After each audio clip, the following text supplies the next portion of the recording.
चैतन्यमनोभीष्टं स्थापितं येन भूतले स्वयं रूपातरमन्यं ददाति स्वपदान्तिकं वन्देऽहं श्रीगुरो श्रीयुतापदकमलं श्रीगुरो वैष्णवां च श्रीरूपं सहजातं सहगणनाथान्वितं तं सजीवं साद्वैतं सावधूतं परिजनासहितं जगच्चैतन्यदेवं श्रीराधाकृष्णपादा सहगणललिता श्रीविशाखान्विता हे कृष्णा करुणा सिन्धु दीनबन्धो जगत्पते गोपेशा गोपिका कान्ता राधा कान्ता नमोस्तुते तप्तकाञ्चन गौराङ्गी राधे वृन्दावनेश्वरी वृषभानुसुते देवी प्रणमामि हरिप्रिये वाञ्छाकल्पतरुभ्यश्च कृपा सिन्धुभ्य एव च पतितानां पावनेभ्यो वैष्णवेभ्यो नमो नमः।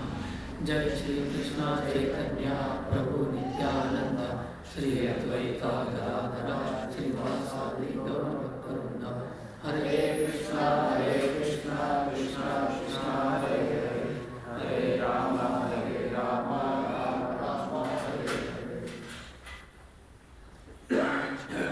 कृष्ण कृष्ण श्रीमते भक्ति वेदांत स्वामी नामने नमस्ते सरस्वती देवी गौरवाणी निर्विशेष शून्यवादी पाश्चात्य देशवाणी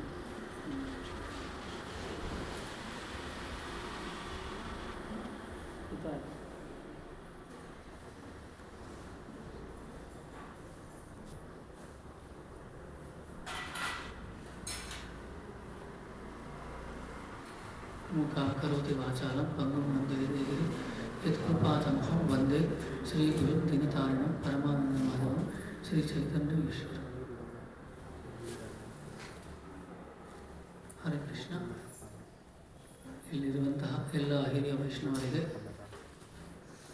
ನನ್ನ ಪ್ರಣಾಮಗಳನ್ನು ಅರ್ಪಣೆ ಮಾಡ್ತಾ ಇವತ್ತಿನ ಈ ಸೇವೆಯನ್ನು ಮಾಡಲಿಕ್ಕೆ ಪ್ರಯತ್ನ ಮಾಡ್ತೇನೆ.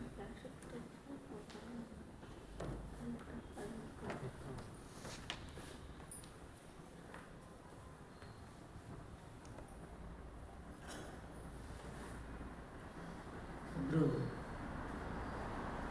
ಆಫೀಸಲ್ಲಿ ಯಾವಾಗಲೂ ಅಂದರೆ ಅವರು ಶೂ ಸೈಜ್ ಇರ್ತಲ್ಲ, ಶೂ ಸೈಜು ಉದಾಹರಣೆಗೆ 7 ಇದ್ದರೆ 6 6 ಹಾಕ್ಕೊಂಡು ಹೋಗ್ತಾ ಇರುತ್ತೆ.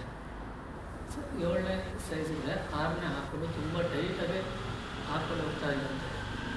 ಆಗ ಒಬ್ಬ ವ್ಯಕ್ತಿ ಯಾವಾಗಲೂ ಗಮನಿಸಿ ಕೇಳ್ತಾ ಇರುತ್ತೆ, ಇದ್ಯಾಕೆ ಸ್ವಾಮಿ ನೀವು ನಿಮ್ಮ ಶೂ ಸೈಜು 7 ಇದ್ದರೆ 6 ಹಾಕ್ಕೊಂಡು ಬಂದು ಒದ್ದಾಡ್ತಿರ್ತೀರ ಅಂತ.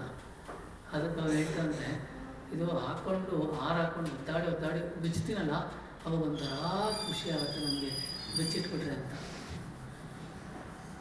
ಅಂದರೆ ಆಚಾರ್ಯರು ಅದು ಹೇಳ್ತಾರೆ, ನಮಗೆ ನಿಜವಾದ ಖುಷಿ ನಿಜವಾದ ಆನಂದ ಅನ್ನೋದು ಏನು ನಿಜವಾಗ್ಲೂ ಗೊತ್ತೇ ಇಲ್ಲ. ನಿಜವಾದ ಆನಂದ ಭಗವಂತನ ಸೇವೆಯಲ್ಲಿದೆ ಅನ್ನೋದು ನಾವು ನಿಜವಾಗ್ಲೂ ಮರೆತು ಹೋಗ್ಬಿಟ್ಟಿದ್ದೀವಿ. ಅದರಿಂದ ಎಲ್ಲೆಲ್ಲೋ ಆನಂದ ಹುಡುಕಿ ಯಾವ್ಯಾವ ರೀತಿಯಲ್ಲೂ ಆನಂದವನ್ನು ಹುಡುಕೋಕ್ಕೆ ಪ್ರಯತ್ನ ಮಾಡ್ತಾರೆ. ಅದಕ್ಕೆ ಪ್ರಭುಪಾದರು ಕೃಷ್ಣ ಆನಂದದ ಆಗರ ಅಂತ ಒಂದು ಪುಸ್ತಕನೇ ಬರೆದರು.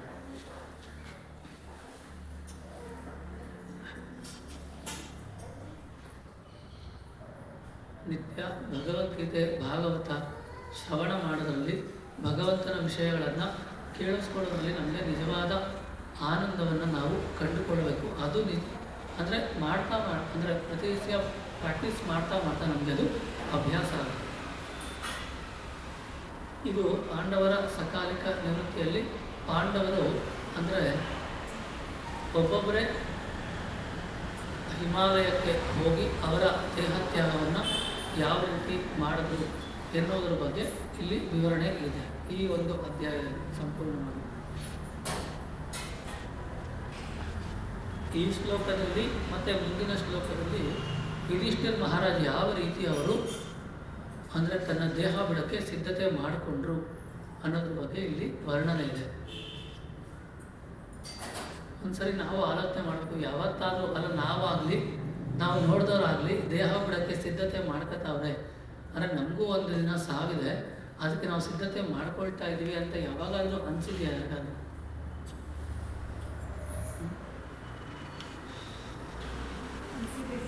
ಹಾಂ ಅನಿಸಿದೆ. ಯಾಕೆಂದರೆ ನನಗೆ 2 ಸಲ ಕಾರ್ಡಿಯೋವ್ಯಾಸ್ಕ್ಯುಲರ್ ಸರ್ಜರಿ ಆಗಿದೆ. ಸರ್ಜರಿ ಓಪನ್ ಹಾರ್ಟ್ ಸರ್ಜರಿ ಬಂದೆ ಅನಿಸಿದೆ. ಅವತ್ತು ಎಷ್ಟು ನಿಂತ್ಕೊಂಡಿದೆ 2 ವರ್ಷದಿಂದ.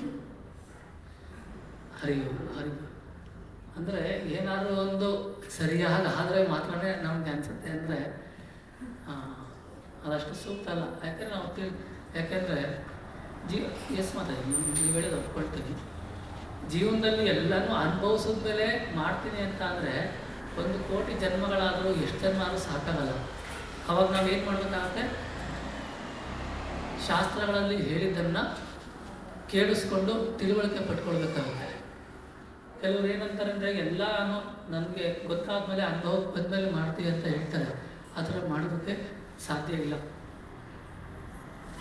ಆದ್ದರಿಂದ ಯಾವ ಒಂದು ಘಟ್ಟದಲ್ಲಿ ಅಂದರೆ ತಾಟಕ ಸಂಹರಣ ಘಟ್ಟದಲ್ಲಿ ವಿಶ್ವಾಮಿತ್ರ ಬಂದು ಯಾರನ್ನ ದಶರಥರನ್ನ ಕೇಳ್ತಾರೆ. ಅವ್ರ ಅರಮನೆಗೆ ಬಂದ ತಕ್ಷಣ ಯಾತಂದರೆ ತಾಟಕಿ ಅನ್ನುವಂತಹ ರಾಕ್ಷಸಿ ಬಹಳ ತೊಂದರೆ ಕೊಡ್ತಾ ಇದ್ದಾರೆ. ಮಾರೀಚ ಸುಬಾಹು ಅವರ ಮಕ್ಕಳು ಅವರು ತುಂಬ ತೊಂದರೆ ಕೊಡ್ತಾ ಇದ್ದಾರೆ. ನಿನ್ನ ಮಗ ಶ್ರೀರಾಮನನ್ನು ಕಳಿಸ್ಕೊಡು, ಏತಕ್ಕೆ ಅವರ ವಧೆಯನ್ನು ಮಾಡೋದಕ್ಕೆ ಅಂತ ಹೇಳೋದಕ್ಕೆ ಬರ್ತಾ ಇರ್ತಾರೆ. ಅರಮನೆಗೆ ಬಂದ ಕೂಡಲೇ ತನ್ನ ರಾಜೋಚಿತವಾದ ಸಿಂಹಾಸನವನ್ನು ದಶರಥ ಮಹಾರಾಜ ಬಿಟ್ಕೊಟ್ಟು ವಿಶ್ವಾಮಿತ್ರನ ಅಲ್ಲಿಗೆ ಕೂರಿಸ್ತಾರೆ. ಕೂರಿಸಿದ ತಕ್ಷಣ ವಿಶ್ವಾಮಿತ್ರ ಮೊದಲನೇ ಪ್ರಶ್ನೆ ದಶರಥರನ್ನ ಏನು ಕೇಳ್ತಾರೆ ಅಂತ ಅಂದರೆ, ಈ ಸಂಸಾರ ಬಂಧನದಿಂದ ಬಿಡುಗಡೆ ಹೊಂದೋದಕ್ಕೆ ಏನಾದರೂ ಪ್ರಯತ್ನ ಮಾಡ್ತಿದ್ದೀನಪ್ಪ ದಿನ, ಮತ್ತು ಅಂತ್ಯಕಾಲಕ್ಕೆ ಏನಾದರೂ ನೀನು ಪ್ರಿಪ್ರೇಷನ್ ಸಿದ್ಧತೆ ಮಾಡ್ಕೊಳ್ತಾ ಇದೆಯಾ ಅಂತ ಮೊದಲನೇ ಪ್ರಶ್ನೆ ಕೇಳ್ತಾರಂತೆ. ಯಾರಾದರೂ ಮನೆಗೆ ಬಂದ ತಕ್ಷಣ ಸಾಯಕ್ಕೆ ರೆಡಿ ಆಗ್ತಾ ಇದೆಯಾ ಅಂತ ಅಂದರೆ, ಆದರೆ ನಿಜವಾದ ಪ್ರಶ್ನೆ ಅದೇ. ನಿಜವಾಗ್ಲೂ ಕೇಳಬೇಕಾದ್ರೆ ಅಂದರೆ ಈ ಸಂಸಾರ ಬಂಧನದಿಂದ ಬಿಡುಗಡೆ ಆಗೋದಕ್ಕೆ ಏನಾದರೂ ಪ್ರಯತ್ನ ಮಾಡ್ತಿದ್ದೀಯಪ್ಪ ಅಂತ ಮೊದಲನೇ ಪ್ರಶ್ನೆ ಕೇಳ್ತಾರೆ. ಅದು ರಾಜರನ್ನು ಆ ಪ್ರಶ್ನೆ ಕೇಳಿಸಿದೆ.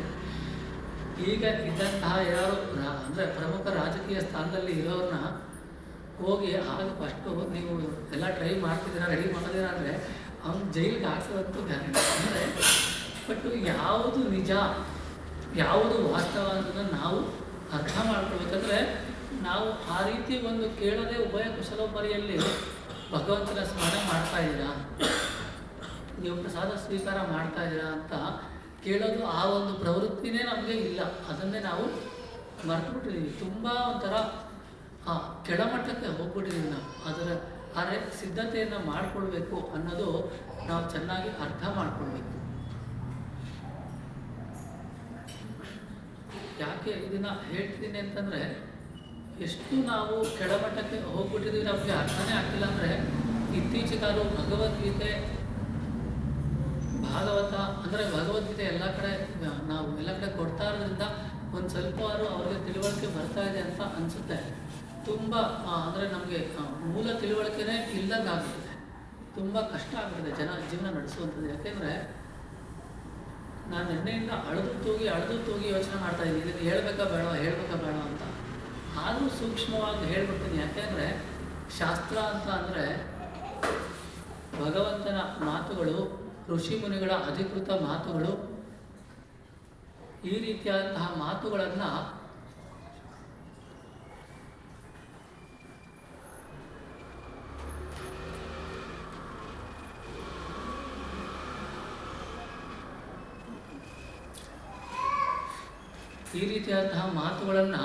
ಶಾಸ್ತ್ರ ಅಂತ ಕರೀತಾರೆ. ಆದರೆ ಅದು ನಮ್ಮನ್ನು ಎಲ್ಲ ಕಷ್ಟಗಳಿಂದ ಬಿಡುಗಡೆ ಹೊಂದಿಸುವಂತಹ ಮಾತುಗಳು ಆಗಿರುತ್ತೆ. ಅಲ್ಲೇ ಇರಲಿ ನೀವು.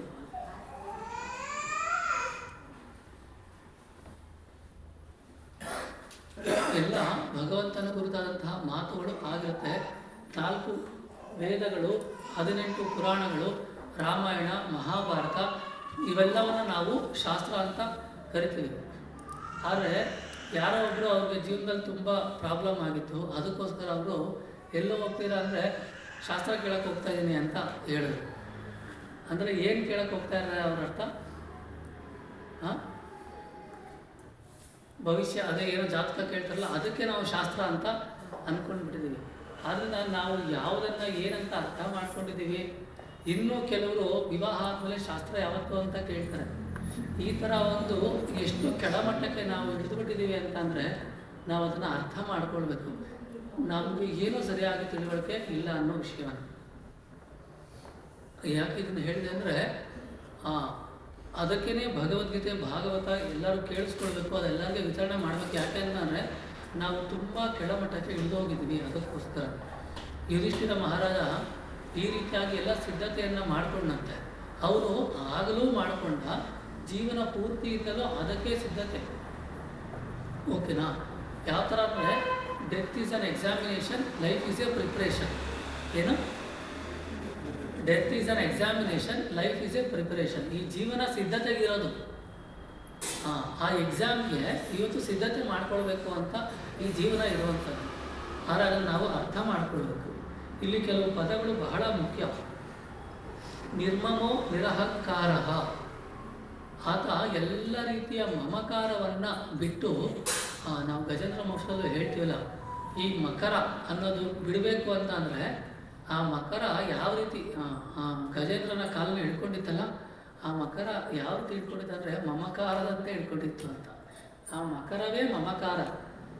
ನಮ್ಮನ್ನ ಯಾರೂ ದೂರ ಕರ್ಕೊಂಡು ಏನಂತಾರೆ, ರಘುನಾಥ ದಾಸ್ ಗೋಸ್ವಾಮಿಗಳವರ ವಿಷಯದಲ್ಲಿ ಅವರ ತಂದೆ ಅವ್ರನ್ನ ಏನು ಮಾಡ್ತಾರೆ, ಇವ್ರನ್ನ ಹಗ್ಗದಿಂದ ಕಟ್ಟಾಕ್ಬಿಡಿ ಅಂತ ಹೇಳ್ತಾರೆ. ಆಗ ಅವ್ರ ತಾಯಿ ಏನು ಹೇಳ್ತಾರೆ, ಅಥವಾ ತಾಯಿ ಹೇಳ್ತಾರೆ ಅನ್ಸುತ್ತೆ, ಹಗ್ಗದಿಂದ ಕಟ್ಟಾಕ್ಬಿಡಿ, ಯಾವಾಗಲೂ ಓಡೋಗ್ತಾ ಇರ್ತಾನೆ ಅಂತ. ಆದರೆ ಅವ್ರ ತಂದೆ ಹೇಳ್ತಾರೆ, ಅವ್ರಿಗಿರುವಂತಹ ಸಂಪತ್ತು ಎಷ್ಟಿತ್ತು, ಇಷ್ಟೊಂದು ಸಂಪತ್ತು, ಇಷ್ಟು ಸುಂದರವಾದಂತಹ ಹೆಂಡತಿ ಮತ್ತು ಇಷ್ಟು ಒಳ್ಳೆಯ ಸ್ಥಾನಮಾನ, ಇವೆಲ್ಲವೂ ಅವನ್ನ ಕಟ್ಟಾಕಿಲ್ಲ ಅಂತಂದರೆ ನಾವು ಹಾಕಿರೋ ಹಗ್ಗ ಕಟ್ಟಾಕಕ್ಕಾಗತ್ತ ಅವನ್ನ? ಅದು ಸಾಧ್ಯನೇ ಇಲ್ಲ ಅಂತ. ನಮ್ಮನ್ನು ಬಲವಾಗಿ ಕಟ್ಟಾಕಿರುವಂತಹ ಈ ಮಮಕಾರ ಇದೆಯಲ್ಲ, ಅದನ್ನು ನಾವು ಬಿಡುಗಡೆಯನ್ನು ಪಡೆಯೋಕ್ಕೆ ಪ್ರಯತ್ನ ಮಾಡಬೇಕು. ಅದನ್ನೇ ನಿರ್ಮಮೋ ನಿರಹಂಕಾರ. ಆತ ಏನು ಮಾಡ್ದ? ಮಮಕಾರ, ಇದರಲ್ಲಿ ಎಲ್ಲ ರೀತಿಯ ಮಮಕಾರವನ್ನು ಬಿಟ್ಟ. ಅದು ಸ್ವಲ್ಪ ನಾವು ಆಳವಾಗಿ ಅರ್ಥ ಮಾಡ್ಕೊಳ್ಬೇಕಾದಂತಹ ವಿಷಯ. ಯಾಕೆಂದರೆ ಇಲ್ಲಿ ಅದರ ಬಗ್ಗೆ ಪ್ರಭುಪಾದರು ಹೇಳಿದ್ದಾರೆ. ಅದನ್ನು ಬಿಟ್ಟು ಆತ ಏನು ಮಾಡ್ದ? ಕಾಷಾಯ ವಸ್ತ್ರವನ್ನು ಧರಿಸಿದ ಅಂತ. ಕಾಷಾಯ ವಸ್ತ್ರ ಅಂದರೆ ಏನು? ಸನ್ಯಾಸ ವಸ್ತ್ರವನ್ನು ಧರಿಸಿದ ಅಂತ. ಅಲ್ಲಿ ಮುಂದೆ ಹೇಳ್ತಾರೆ, ಸನ್ಯಾಸ ವಸ್ತ್ರವನ್ನು ಕಾವಿ ಧಾರಣೆಯನ್ನು ಮಾಡೋದು ಅಂತ ಅಂದರೆ ಎಲ್ಲವನ್ನ ಮಮಕಾರವನ್ನಾಗಲಿ ಅಪೇಕ್ಷೆಗಳನ್ನಾಗಲಿ ಮೊದಲು ಬಿಡುವಂಥದ್ದು. ಆದರೆ ಇತ್ತೀಚಿನ ದಿನಗಳಲ್ಲಿ ಕಾಷಾಯ ವಸ್ತ್ರವನ್ನು ಧರಿಸುವವರೇ ಹೆಚ್ಚು ಜಾಸ್ತಿ ಅಂಟಿಸ್ಕೊಂಡ್ಬಿಟ್ರೆ ನಾವು ಪ್ರಾಕ್ಟಿಕಲಾಗಿ ನೋಡ್ತಾ ಇರ್ತೀವಿ. ನಾವು ಇದನ್ನೆಲ್ಲ ಗಮನಿಸಿದ್ದೀವಿ. ನಮ್ಮ ಕಡೆಯವ್ರಿಗೆ ನೀವು ಮಂತ್ರಿ ಪದವಿ, ನಮ್ಮ ಇವ್ರಿಗೆ ನೀವು ಮಂತ್ರಿ ಪದವಿ ಕೊಡಲೇಬೇಕು, ಇಲ್ಲ ಅಂತಲೇ ನೀವು ನಮ್ಮವ್ರಿಗೆ ನೆಕ್ಸ್ಟ್ ಏನಾಗ್ತೀರಾ, ಕೋಪಕ್ಕೆ ಗುರಿ ಆಗ್ತೀರಾ, ನಮ್ಮ ಮತಗಳಿಂದ ನೀವು ವಿಮುಕ್ತರಾಗ್ತೀರಾ ಅಂತ. ಯಾರು ಅದನ್ನು ಬಿಡುಗಡೆ ಪಡಿಸ್ಬೇಕು ಅವರೇ ಆ ರೀತಿ ಮಾಡಿದ್ರೆ ಆ ಜನ ಯಾವ ರೀತಿ ಮಾಡಿ, ಅವರನ್ನು ಅನುಸರಣೆ ಮಾಡುವಂತಹ ಜನ ಯಾವ ರೀತಿ ಮಾಡಲಿಕ್ಕೆ ಸಾಧ್ಯ? ಅದನ್ನು ನಾವು ಚೆನ್ನಾಗಿ ಇವೆಲ್ಲವನ್ನು ತಿಳುವಳಿಕೆ ಪಡ್ಕೊಳ್ಬೇಕು. ನಿರ್ಮಮೋ ಅದು ಅಷ್ಟು ಸುಲಭ ಅಲ್ಲ. ಆದರೆ ಅದು ನಾವು ಅದರಿಂದ ಸ್ವಲ್ಪ ಬಿಡುಗಡೆ ಹೊಂದಲಿಕ್ಕೆ ಪ್ರಯತ್ನ ಮಾಡಿದ್ರೆ ಖಂಡಿತ ನಮಗೆ ಆ ದಾರಿಯಲ್ಲಿ ಮುಂದೆ ಹೋಗ್ಬೋದು. ಅದಕ್ಕೇ ಒಬ್ಬರು ಕೀರ್ತನೆಯಲ್ಲಿ ಹೇಳ್ತಾರೆ, ನೀವು ಕೇಳಿರ್ಬೋದು, ಮೋಹದ ಹೆಂಡತಿ ತೀರಿದ ಬಳಿಕ ಮಾವನ ಮನೆಯ ಹಂಗಿನ್ಯಾಕೋ. ಹೆಂಡತಿ ತೀರಿದ ಮೇಲೆ ಮಾವನ ಮನೆಗೆ ಇನ್ನೇನು ಹೋಗೋದಿರಲ್ಲ ಅಲ್ವಾ? ಹೆಂಡತಿ ಸತ್ತೋದ್ಮೇಲೆ ಮಾವನ ಮನೆಗೆ ಯಾರೂ ಹೋಗಲ್ಲ. ಮೋಹದ ಹೆಂಡತಿ ತೀರಿದ ಬಳಿಕ ಮಾವನ ಮನೆಯ ಹಂಗಿನ್ಯಾಕೋ ಅಂತ. ಸಾವು ನೋವಿಗೆ ಸಾರದ ಬೀಗರ ಮಾತಿನ ಹಂಗಿನ್ನೆನಗ್ಯಾಕೋ. ಈ ಬೀಗರು ಎಂತಹ ಬೀಗರು, ನಮ್ಮ ಬೀಗರು ಅಂದರೆ ಒಬ್ಬರು ಸತ್ತರು ಬದುಕಿದ್ರು ಏನಾದರೂ ಕೇಳಲ್ಲ ಅಂತ. ಏನು ಅರ್ಥ ಮಾಡ್ಕೊಂಡ್ರೆ, ಮೋಹದ ಹೆಂಡತಿ ಅಂದರೆ ಈ ಜಗತ್ತಿನ ಹೆಂಡತಿ ತೀರಿದ ಮೇಲೆ ಯಾವ ರೀತಿ ಮಾವನ ಮನೆ ಹಂಗೆ ನಮಗೆ ಇರೋದಿಲ್ವೋ, ಮೋಹ ತೀರಿದ್ರೆ ಈ ಮನೆ ಇದೆಯಲ್ಲ, ಈ ಜಗತ್ತಿನ ಹಂಗು ನಮಗೆ ಇರಲ್ಲ. ಈ ಜಗತ್ತಿನ ಹಂಗು ಹೋಗ್ಬೇಕಂದ್ರೆ ಏನಾಗಬೇಕು? ಎಷ್ಟು ಚೆನ್ನಾಗಿದೆ ನೋಡಿ ಉದಾಹರಣೆ. ಅಂದರೆ ಯಾವಾಗ ಹೆಂಡತಿ ತೀರೋದ್ರೆ ಮಾವನ ಮನೆ ಹಂಗು ತಾನಾಗೆ ಹೋಗ್ಬಿಡುತ್ತೆ, ಮಾವನ ಮನೆ ಮೇಲೆ ಆಸೆ ತಾನಾಗೆ ಹೋಗ್ಬಿಡುತ್ತೆ. ಆ ಥರ ಮೋಹವೆಂಬ ಹೆಂಡತಿ ನಮ್ಮಲ್ಲಿ ತೀರೋಗ್ಬಿಟ್ರೆ, ಮೋಹ ಅನ್ನೋವಂತಹ ಒಂದಿದು ನಮ್ಮಲ್ಲಿ ಹೋಗ್ಬಿಟ್ರೆ ಮಾವನ ಮನೆ ಇಲ್ಲಿ ಇರಬೇಕು ಅಂತ ನಮಗೆ ಹೆಚ್ಚು ಅನಿಸೋದಿಲ್ಲ. ಯಾಕೆ ಅನ್ಸೋದಿಲ್ಲ ಅಂತಂದರೆ ಸಾವು ನೋವಿಗೆ ಸಾರದ ಬೀಗರ ಮಾತಿನ ಹಂಗಿನ್ಯಾಗೋ. ಇಲ್ಲಿ ಅಂದರೆ ಆ ಬೀಗರು ತುಂಬ ಕೆಟ್ಟವರಾಗಿದ್ದರೆ, ತುಂಬ ಕಷ್ಟಗಳನ್ನು ಕೊಡ್ತಿದ್ರೆ, ಯಾವುದಕ್ಕೂ ನಮ್ಮ ಬಗ್ಗೆ ಯೋಚನೆ ಮಾಡಿಲ್ಲ ಅಂದರೆ ಅಂಥ ಬೀಗರ ಮನೆಗೆ ಹೋಗ್ಬೇಕು ಅನ್ಸುತ್ತಾ? ಆದರೆ ಇಲ್ಲಿ ಈ ಜಗತ್ತೇ ನಮಗೆ ಬೀಗರು. ಇವರಿದಾರಲ್ಲ, ಸಾವು ನೋವು ಕಷ್ಟ ಸುಖ ಯಾವುದು ತುಂಬ ಕ್ರೂರವಾದಂತಹ ಸ್ಥಳ ಇದೆ.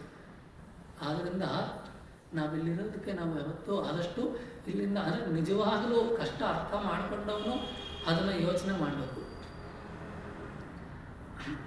ಅದನ್ನು ಚೆನ್ನಾಗಿ ನಾವು ತಿಳುವಳಿಕೆ ಪಡ್ಕೊಳ್ಬೇಕು. ಇಲ್ಲಾಂದರೆ ನಾವು ಇದಕ್ಕೆ ತುಂಬ ಅಟ್ಯಾಚ್ಡ್ ಆಗಿದ್ದರೆ ಬಹಳ ಕಷ್ಟ. ದಿನ ನಾವೇನು ಮಾಡಬೇಕು, ಸ್ವಲ್ಪ ಕಡಿಮೆ ಮಾಡ್ಕೊಳ್ಳೋದಕ್ಕೆ ಪ್ರಯತ್ನ ಮಾಡಬೇಕು. ಸ್ವಲ್ಪ ನಾವು ಪ್ರಯತ್ನವನ್ನು ಮಾಡ್ತಾ ಇರಬೇಕು. ಇಲ್ಲಾಂದರೆ ಕಷ್ಟ ಆಗುತ್ತೆ.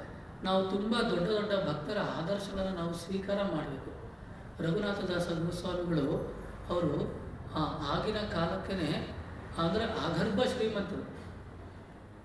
ಮಹಾಪ್ರಭುಗಳನ್ನು ನೋಡಿದ ತಕ್ಷಣ ಅದನ್ನೆಲ್ಲ ಶ್ರೀಮಂತಿಕೆಯನ್ನು ಬಿಟ್ಟು ಹೋಗ್ತಾರಲ್ಲ, ಚೈತನ್ಯ ಚರಿತಾಮೃತದಲ್ಲಿ ಬರೀತಾರೆ. ಏನಂತ ಬರೀತಾರೆ? ಆ ಎಲ್ಲ ಸಂಪತ್ತನ್ನು ಯಾವ ರೀತಿ ಬಿಟ್ಟೋದ್ರು ಅಂತ ಬರೀತಾರೆ.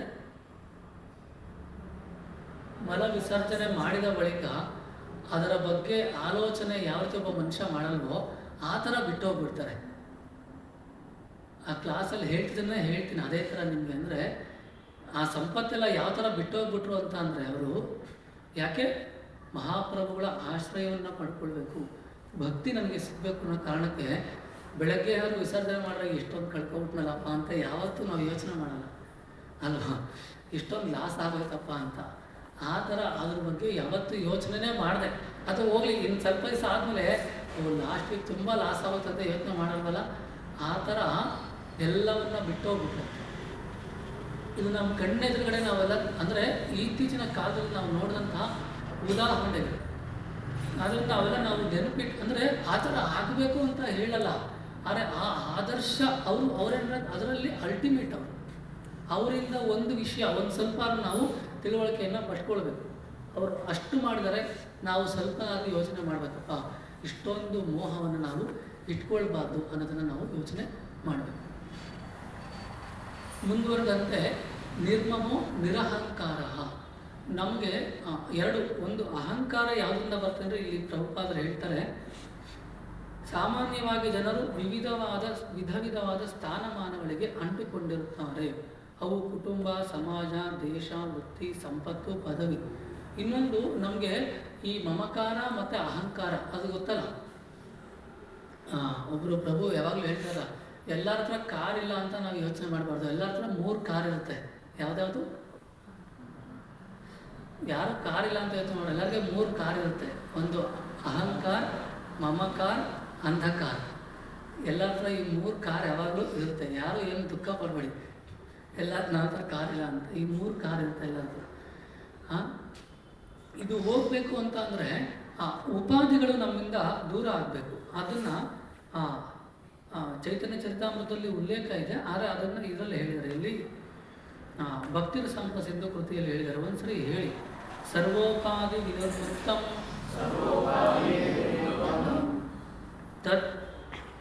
ತತ್ ಪರತ್ವೇನ ನಿರ್ಮಲಂ ಹೃಷಿಕೇಣ ಹೃಷಿಕೇಶ ಸೇವನಂ ಭಕ್ತಿರುಚ್ಯತೆ. ಭಕ್ತಿ ಅಂದರೆ ಏನು ಅಂದರೆ ಸರ್ವೋಪಾಧಿ ವಿನಿರ್ಮುಕ್ತಂ. ಎಲ್ಲ ಉಪಾಧಿಗಳನ್ನು ನಾವು ಬಿಡಬೇಕು. ಮೊದಲು ಮೋಹ ಬಿಡಬೇಕು. ಅದು ಹೋಗ್ಬೇಕಾದ್ರೆ ಉಪಾಧಿಗಳನ್ನು ಬಿಡಬೇಕು. ನಮಗೆ ಆ ಉಪಾಧಿಗಳ ಮೇಲೆ, ನಮ್ಮ ಸ್ಥಾನಮಾನಗಳ ಮೇಲೆ ನಮಗೆ ತುಂಬ ಅಟ್ಯಾಚ್ಮೆಂಟ್ ಜಾಸ್ತಿ ಇದೆ.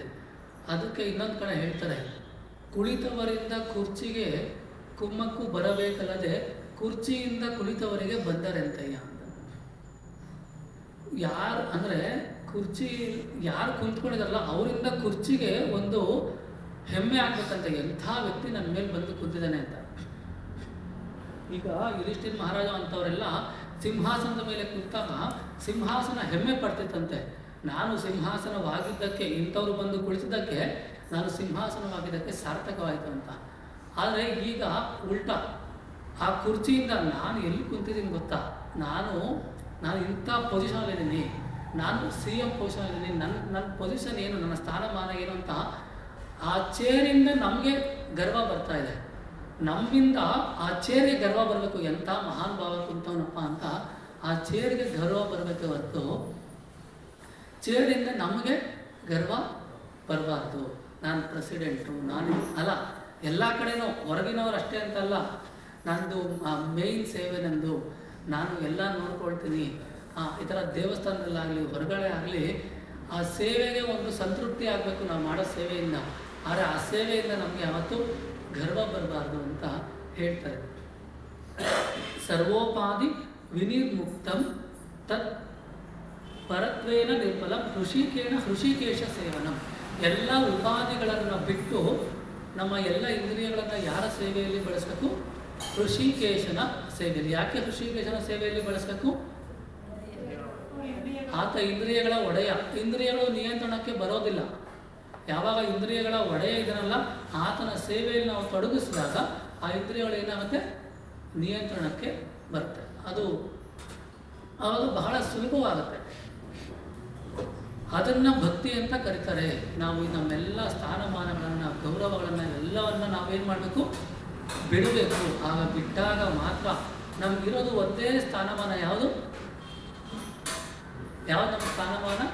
ಜೀವೇರ ಸ್ವರೂಪ ಹೋಯ್ ನಿತ್ಯೇರ ಕೃಷ್ಣ ಭಕ್ತ. ನಮಗಿರೋದು ಒಂದೇ ಸ್ಥಾನಮಾನ, ಕೃಷ್ಣನ ಭಕ್ತರಷ್ಟೇ ನಾವು. ಇನ್ನು ಯಾವ ಸ್ಥಾನಮಾನವೂ ಸಹ ಈ ಒಂದು ಜೀವನದಲ್ಲಿ ಉದ್ಧಾರ ಆಗೋದಕ್ಕೆ ಒಳ್ಳೆಯದಲ್ಲ. ಆನೆ ಕುದುರೆ ಒಂಟೆ ಲೊಳಲೊಟ್ಟೆ, ಸೇನೆ ಬಂಡಾರವು ಲೊಳಲೊಟ್ಟೆ, ಮಾನಿನಿಯರ ಸಂಘ ಲೊಳಲೊಟ್ಟೆ, ದೊಡ್ಡ ಕ್ಷೋಣೇಶನೆಂಬುದು ಲೊಳಲೊಟ್ಟೆ. ಲೊಳಲೊಟ್ಟೆ ಎಲ್ಲ ಲೊಳಲೊಟ್ಟೆ. ಲೊಳಲೊಟ್ಟೆ ಅಂದರೆ ಗೊತ್ತಾ? ಯಾರಾದ್ರೂ ಹೇಳ್ಬೋದಾ? ಅದು ಚಿಕ್ಕ ವಯಸ್ಸಲ್ಲಿ ನಾವು ಆ ಪದ ಬಳಸ್ತಿದ್ವಿ ಅನ್ಸುತ್ತೆ. ಈಗ ಒಂದು ಬಾಕ್ಸಲ್ಲಿ ಲಂಚ್ ಇರುತ್ತೆ ಅಂದ್ಕೊಳ್ಳಿ. ಅಂದರೆ ಆ ಬಾಕ್ಸಲ್ಲಿ ಏನೂ ಇಲ್ಲದೆ ಊಟ ಐತೆ, ಏನೋ ಒಳ್ಳೆ ಸ್ಪೆಷಲ್ ಸ್ವೀಟ್ ಇದೆ ಅಂತ ನಾವು ಭಾವಿಸಿದ್ರೆ ಅದನ್ನು ಲೊಳಲೊಟ್ಟೆ ಅಂತ, ಇಲ್ಲದೆ ಇರೋದನ್ನು ಇದೆ ಅಂತ ನಾವು ಭಾವಿಸಿದ್ರೆ ಅಥವಾ ಇದೆ ಅಂತ ನಾವು ಅದ್ರ ಬಗ್ಗೆ ತುಂಬ ಹೆಮ್ಮೆ ಪಟ್ಟರೆ ಅದನ್ನ ಏನಂತಾರೆ? ಲೊಳಲೊಟ್ಟೆ ಅಂತಾರೆ. ಆನೆ ಕುದುರೆ ಒಂಟೆ. ಏನು ಆನೆ ಕುದುರೆ ಒಂಟೆ ಅಂದರೆ? ಆನೆ ಅಂದರೆ 4 ವೀಲರ್, ಕುದುರೆ ಅಂದರೆ 2 ವೀಲರ್, ಹೊಟ್ಟೆ ಅಂದರೆ ತುಂಬ ಒಳ್ಳೊಳ್ಳೆ ಸ್ಥಾನಮಾನಗಳು. ಇವೆಲ್ಲ ಏನು ಯೂಸ್ಲೆಸ್, ಪ್ರಯೋಜನ ಇಲ್ಲ. ಸೇನೆ ಭಂಡಾರವು ಲೊಳಲೊಟ್ಟೆ, ಮಾನಿನಿಯರ ಸಂಘ ಲೊಳಲೊಟ್ಟೆ, ದೊಡ್ಡ ಕ್ಷೋಣೇಶನೆಂಬುದು ಲೊಳಲೊಟ್ಟೆ. ನಾನು ಬಹಳ ಬುದ್ಧಿವಂತ, ಎಲ್ಲ ಓದಿದ್ದೀನಿ, ನನಗೆ ಭಗವದ್ಗೀತೆ 700 ಶ್ಲೋಕ ಹಂಗೆ ಸರಾಗವಾಗಿ ಬರುತ್ತೆ, ಎಲ್ಲ ತಿಳುವಳಿಕೆ ಪಡ್ಕೊಂಡಿದ್ದೀನಿ ಅಂದರೆ ಬಹಳ ಬುದ್ಧಿವಂತ ಅನ್ನೋದು ಸಹ ಏನು ಪ್ರಯೋಜನಕ್ಕೆ ಬರದೇ ಇರುವಂತಹ ಸ್ಥಾನಮಾನ. ಮುತ್ತು ಮಾಣಿಕ್ಯ ಲೊಳಲೊಟ್ಟೆ, ಚಿನ್ನ ಛತ್ರ ಚಾಮರ ಧ್ವಜ ಲೊಳಲೊಟ್ಟೆ, ಸುತ್ತಗಲ ಕೋಟೆ ಲೊಳಲೊಟ್ಟೆ, ಮತ್ತೆ ಉತ್ತಮ ಪ್ರಭುತ್ವ ಲೊಳಲೊಟ್ಟೆ. ಸುತ್ತಗಲ ಕೋಟೆ ಲೊಳಲೊಟ್ಟೆ. ಯಾಕೆ ಅಂತಂದರೆ ಯಾರು ಹಂಪಿಗೆ ಹೋಗಿರ್ತಾರಲ್ಲ ಅಲ್ಲಿ 7 ಸುತ್ತಿನ ಕೋಟೆ, ಅದು ತೋರಿಸ್ತಾರೆ, ಗೈಡ್ ಮಾಡ್ತಾರೆ. 7 ಅಂದರೆ 7 ಗೋಡೆಗಳಿದೆ. ಅದಕ್ಕೆ ಯಾರು ಆ ರಾಜ್ಯಕ್ಕೆ ಬರೋಕ್ಕೆ ಆಗೋದೇ ಇಲ್ಲ, ಸಾಧ್ಯನೇ ಇಲ್ಲ. ಶ್ರೀ ಯಾರು ಅಲ್ಲಿಗೆ ಬರೋಕ್ಕೆ ಸಾಧ್ಯನೇ ಇಲ್ಲ. 7 ಸುತ್ತಿನ ಕೋಟೆ. ಇವತ್ತು ಅದನ್ನು ಏನಂತ ಕರೀತಾರೆ? ಹಾಳು ಹಂಪೆ ಅಂತ ಕರೀತಾರೆ. ಆದ್ದರಿಂದ ಸುತ್ತಲ ಕೋಟೆ ಲೊಳಲೊಟ್ಟೆ. ಕೊನೆಗೆ ಅವ್ರು ಏನು ಹೇಳ್ತಾರೆ? ಉಂಟಾದ ಗುಣನಿಧಿ ಪುರಂದರ ವಿಠಲನ ಬಂಟನಾಗದವ ಲೊಳಲೊಟ್ಟೆ. ಭಗವಂತನ ಸೇವಕನಾಗದವ ಲೊಳಲೊಟ್ಟೆ. ಅವನ ಲೈಫ್ ಏನು ಇದ್ದು ಇಲ್ಲದಂತೆ ಅಂತ ಹೇಳ್ತಾರೆ. ಅದರಿಂದ ಎಲ್ಲ ಉಪಾಧಿಗಳನ್ನು ನಾವೇನು ಮಾಡಬೇಕು? ಮೊದಲು ಬಿಡೋದಕ್ಕೆ ಪ್ರಯತ್ನ ಮಾಡಬೇಕು. ಅನೇಕ ಉಪಾಧಿಗಳಿದೆ, ಇಷ್ಟೊಂದು. ಯಾರಾದ್ರು ಕೆಲವು ಹೇಳ್ಬೋದಾ ಏನೇನೋ ಅದು ನಮಗೆ ಅನಿಸುತ್ತೆ ಅಂತ? ಯಾವ್ಯಾವ ಉಪಾಧಿಗಳಿಂದ ನಾವು ಕೆಲವು ಸರಿ ಮನುಷ್ಯ ಬಾಧೆ ಪಡ್ತಾನೆ ಅಂತ? ಅಲ್ಲ, ಉಪಾಧಿಗಳು ಅಂದರೆ ಪೊಸಿಷನ್, ಸ್ಥಾನಮಾನಗಳು. ನಾನು ಡಾಕ್ಟರು, ಕೆಲವ್ರಿಗೆ ಅದೇ ಇರುತ್ತೆ. ಆದರೆ ನಾನು ಡಾಕ್ಟ್ರ್ ಇಲ್ಲೆಲ್ಲ ಹೋಗ್ಬಾರ್ದು ಅಂತ. ಯೂಶ್ವಲಿ ನಾವು ಓದ್ದವ್ರು ತಿಳುವಳಿಕೆ ಪಡ್ಕೊಂಡವ್ರು ಅಂತ. ನೆಕ್ಸ್ಟು ನಾವು ಇಂಜಿನಿಯರು. ಆಮೇಲೆ ನನಗೆ ಕೆಲವು ಸಲ ನೋಡ್ತೀವಲ್ಲ, ನನಗೆ ಹಿಂಗೆ ಮಾಡಬಾರ್ದಿತ್ತು, ಆದರೆ ನನಗೆ ಹಿಂಗೆ ಮಾಡಬಾರ್ದಿತ್ತು ಅಂದರೆ ನನಗೆ ನಾನೇನೋ ಭಾಳ ದೊಡ್ಡವನು, ನನ್ನನ್ನು ಈ ಥರ ನಡೆಸ್ಕೋಬಾರ್ದಿತ್ತು ನೀವು ಅಂತ ಅಂತಾರೆ. ಗೊತ್ತಾ? ಏನೇ ಆಗಲಿ ಎಲ್ಲ ಸಮಾಧಾನ ಮಾಡೋದು, ಏನೇ ಆಗಲಿ ನನಗೆ ಹಿಂಗೆ ಮಾಡಬಾರ್ದು ಅಂತಾರೆ. ಅಂದರೆ ನಾನು ಇಂಥ ಸ್ಥಾನಮಾನದಲ್ಲಿರೋನು ಅಂತ ಅದಕ್ಕೆ ಅರ್ಥ. ಆದರೆ ಮಾತಾಜಿ ಡಾಕ್ಟ್ರ್ ಅಂತ. ಮತ್ತು ಇನ್ನೇನಿದೆ? ನಾನು ಬಹಳ ಶ್ರೀಮಂತ. ಕರೆಕ್ಟ್, ನಾನು ಭಾಳ ಶ್ರೀಮಂತ. ತುಂಬ ಶ್ರೀಮಂತ ಇದ್ದರೆ ಏನು ಅಂದರೆ ಅವ್ರ ದೇವಸ್ಥಾನಕ್ಕೆ ಬರೋಕ್ಕಾಗಲ್ಲ ಅವ್ರ ಕೈಲಿ. ನೆಕ್ಸ್ಟ್ ಬಹಳ ಬುದ್ಧಿವಂತರು, ನಾವು ವಿದ್ವಾಂಸರು ಅನ್ನೋದು ಸಹ ಒಂದು ನಮ್ಮನ್ನು ಇಲ್ಲಿ ಕಡಿಯುವಂತಹ ಉಪಾಧಿ. ಮತ್ತು ಹೌದು, ಈ ಥರ ಏನಾದ್ರು ಹೊರಗಡೆ ಜನ ಬೇಜಾರು ಮಾಡ್ಕೊಂಡಿರ್ತಾರೆ. ಆದರೆ ಯುಧಿಷ್ಠಿರ ಮಹಾರಾಜು ಎಲ್ಲರೂ ಅವ್ರ ದೇಶ ಕಾಪಾಡಿದ್ದಾರೆ, ದೇಶ ನೋಡಿದ್ದಾರೆ. ಓಕೆನಾ? ಅವರು ಕಾಪಾಡದಂತೆ, ಅವ್ರು ನೋಡಿದಂತೆ ರಾಮಚಂದ್ರ ಆಗಲಿ, ಯುಧಿಷ್ಠಿರ ಮಹಾರಾಜ ಆಗಲಿ, ಭರತ್ ಮಹಾರಾಜ ಆಗಲಿ, ಅವರು ಆಡ್ದಂಗೆ ಯಾರೂ ದೇಶ ಆಡಲಿಲ್ಲ, ಅಂತಹ ಮಹಾನುಭಾವರು. ಆದರೆ ಅವ್ರಿಗೆ ಇದ್ದಂತಹ ಮನಸ್ಥಿತಿ ಏನು ಅಂದರೆ, ನಾವು ದೇಶ ಕಾಯಬಾರ್ದು, ದೇಶದ ಬಗ್ಗೆ ಗೌರವ ಇರಬಾರ್ದು ಅಂತ ಅಲ್ಲ. ಆದರೆ ಮನಸ್ಥಿತಿ ಏನಿರಬೇಕು ಅಂತ ಅಂದರೆ, ನಮಗೆ ನಾವು ಭಗವಂತನ ಸೇವಕರು. ಅದಕ್ಕೆ ಭಗವಂತ ನಮಗೆ ಇವತ್ತು ಈ ಪೊಸಿಷನ್ ಕೊಟ್ಟಿದ್ದಾನೆ, ಅದನ್ನು ಅಕ್ಸೆಪ್ಟ್ ಮಾಡಿದ್ದೀವಿ. ಭಗವಂತ ಈ ಸ್ಥಾನಮಾನ ಕೊಟ್ಟಿದ್ದಾನೆ, ಭಗವಂತನ ಸೇವೆಗೆ ಅಂತ ನಾವು ಸ್ವೀಕರಿಸಿದ್ದೀವಿ ಅಷ್ಟೇ. ಒಬ್ಬರು ಪ್ರಶ್ನೆ ಕೇಳರು, ಅರ್ಜುನ ಅತ್ಯಂತ ಸ್ಥಿತಪ್ರಜ್ಞ ಅಂತ ನಾವು ಹೇಳ್ತಾರೆ ಅಲ್ವಾ? ಏನೋ ಮತ್ಸ್ಯ ಭೇದ ಮಾಡಬೇಕಾದ್ರೆ ಕೆಳಗಡೆ ಎಣ್ಣೆ ಅಥವಾ ನೀರಿನಲ್ಲಿ ಮತ್ಸ್ಯವನ್ನು ನೋಡಿ ಮೇಲ್ಗಡೆ ಏನು ಮಾಡ್ದ, ಅದಕ್ಕೆ ಪ್ರಯೋಗ ಮಾಡ್ತಾರೆ ಅಲ್ವಾ? ಆದರೆ ಅರ್ಜುನನಿಗೆ ಯಾಕೆ ಅಷ್ಟೊಂದು ಜನ ಹೆಂಡತಿ ಇರಿದ್ರು? ಈಗ ಇದು ನಾಗಲೋಕಕ್ಕೆ ಹೋದಾಗ ನಾಗಕನ್ಯರನ್ನು ವಿರುಚಿಯನ್ನು ವಿವಾಹವಾದರು, ಸುಭದ್ರೆಯನ್ನು ವಿವಾಹವಾದರು, ಮತ್ತು ದ್ರೌಪದಿಯನ್ನು ಈ ಥರ ಎಲ್ಲರನ್ನೂ ವಿವಾಹವಾದ್ರಲ್ಲ. ಅಷ್ಟೊಂದು ಎಂಥರ ನಿಯಂತ್ರಣ ಇರೋ ವ್ಯಕ್ತಿ ಅಲ್ವಾ, ಯಾಕೆ ಹಿಂಗೆಲ್ಲ ವಿವಾಹವಾದರು ಅಂತ. ಆಗ ಅದಕ್ಕೊಂದು ಉದಾಹರಣೆ ಕೊಡ್ತಾರೆ. ದೇವಲೋಕದಲ್ಲಿ ಅಪ್ಸರೆಯರು, ನೀವು ಒಂದು ಲೆಕ್ಕ ಇಡಿ, ದೇವಲೋಕದಲ್ಲಿ ತುಂಬ ಕುರೂಪವಾಗಿರ್ತಾರೆ ಅಂತಾರಲ್ಲ, ದೇವಲೋಕದಲ್ಲಿ ತುಂಬ ಕುರೂಪವಾಗಿರ್ತಾರೆ ಅಂತಾರಲ್ಲ, ಅಂಥ ಒಬ್ಬರು ಅಂದರೆ ಒಂದು ಸ್ತ್ರೀ ಚೆನ್ನಾಗೇ ಇಲ್ಲ, ಅವ್ರು ನೋಡಿದ್ರೆ ಊಟನೇ ಮಾಡೋಕ್ಕಲ್ಲ ಅಂತ ಅಂತಾರಲ್ಲ, ಅಂಥ ಸ್ತ್ರೀ ಭೂಲೋಕದಲ್ಲಿ ಮಿಸ್ ವರ್ಲ್ಡ್ ಇರ್ತಾರಲ್ಲ, ಅವ್ರಿಗಿಂತ 1000 ಟೈಮ್ಸ್ ತುಂಬ ಚೆನ್ನಾಗಿರ್ತಾರಂತೆ. ಹೇಳಿದ ಕಂಪ್ಯಾರಿಸನ್ ಅರ್ಥ ಆಯ್ತಾ? ಇಲ್ಲಿ ಮಿಸ್ ವರ್ಲ್ಡ್ ಅಂತೀವಲ್ಲ, ದೇವಲೋಕದಲ್ಲಿ ಕುರೂಪವಾಗಿರ್ತಾರಲ್ಲ, ಇವ್ರಿಗಿಂತ ಅವ್ರು 1000 ಟೈಮ್ಸ್ ಚೆನ್ನಾಗಿರ್ತಾರೆ. ಆ ರೀತಿಯಾಗಿ ಅದೇ ಅರ್ಜುನನಿಗೆ ದೇವಲೋಕಕ್ಕೆ ಹೋದಾಗ ಇಂದ್ರದೇವರು ಏನು ಹೇಳ್ತಾರೆ, ಊರ್ವಶಿಯನ್ನು ನೀನು ವಿವಾಹವಾಗೋದು ಅವಳ ಜೊತೆ ಇರುವಂತ ಕೇಳ್ತಾರೆ. ಆಗ ಅರ್ಜುನ ಏನು ಹೇಳ್ತಾರೆ, ಆಕೆ ನನ್ನ ತಾಯಿ ಸಮಾನ, ನಾನು ಅವಳೊಟ್ಟಿಗೆ ಇರೋದಿಲ್ಲ ಅಂತ.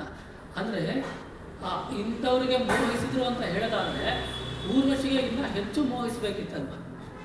ಆದರೆ ಅರ್ಜುನ ಯಾಕೆ ಆ ಥರ ಮಾಡ್ತಾರೆ ಅಂತಂದರೆ, ಇಲ್ಲಿ ಯಾವಾಗ ಈ ಥರ ಎಲ್ಲ ಸುಭದ್ರೆ ವಿವಾಹವಾದರು ಅಥವಾ ನಾಗಕನ್ಯರನ್ನ ವಿವಾಹವಾದ್ರಲ್ಲ, ಕೃಷ್ಣ ಹೇಳಿರ್ತಾರೆ, ನೀನು ಅಶ್ವಮೇಧ ಯಾಗ ಮಾಡ್ಬೇಕಾದ್ರೆ ಈ ಥರ ಮಾಡಬೇಕು, ಇದನ್ನು ಮಾಡಬೇಕಾದ್ರೆ ಈ ಥರ ಮಾಡಬೇಕು. ಮತ್ತು ಆ ಯುಗದಲ್ಲಿ ಕ್ಷತ್ರಿಯನಿಗೆ ಪತ್ನಿಯರನ್ನು ಸ್ವೀಕರಿಸುವಂತಹ ಒಂದು ಆಪ್ಷನ್ ಇರುತ್ತೆ. ಯಾಕಂದರೆ ಆ ಥರ ರಾಜ್ಯ ನೋಡ್ಕೋಬೇಕಲ್ಲ, ಎಲ್ಲ ಕಡೆ ರಾಜ್ಯ ನೋಡ್ಕೋಬೇಕಲ್ಲ. ಅದಕ್ಕೋಸ್ಕರ ಅಂದರೆ ಇಂಥವ್ರಿಗೇನೆ ಮೋಹ ಪಟ್ಟವರು ಊರ್ವಶಿಗೆ ಮೋಹ ಪಡೆದೇ ಇರ್ತಿರ್ಲ್ವಾ? ಇಲ್ಲ. ಅಂದರೆ ಅವರು ಮೋಹ ಪಡಲಿಲ್ಲ. ಅವರು ಭಗವಂತ ಏನು ಹೇಳಿದ್ರು ಅದನ್ನು ಸ್ವೀಕರಿಸಿದ್ರು, ಅವರು ಕೊಟ್ಟಾಗ ಸ್ವೀಕರಿಸಿದ್ರು, ಅವರು ಬಿಡುವಂದಾಗ ಬಿಟ್ಬಿಟ್ರು, ಅಷ್ಟೇ. ಯಾವುದಕ್ಕೂ ಅವರು ಅಂಟಿಕೊಳ್ಳಲಿಲ್ಲ. ಇದನ್ನು ನಾವು ಚೆನ್ನಾಗಿ ಅರ್ಥ ಮಾಡಿಕೊಳ್ಬೇಕು.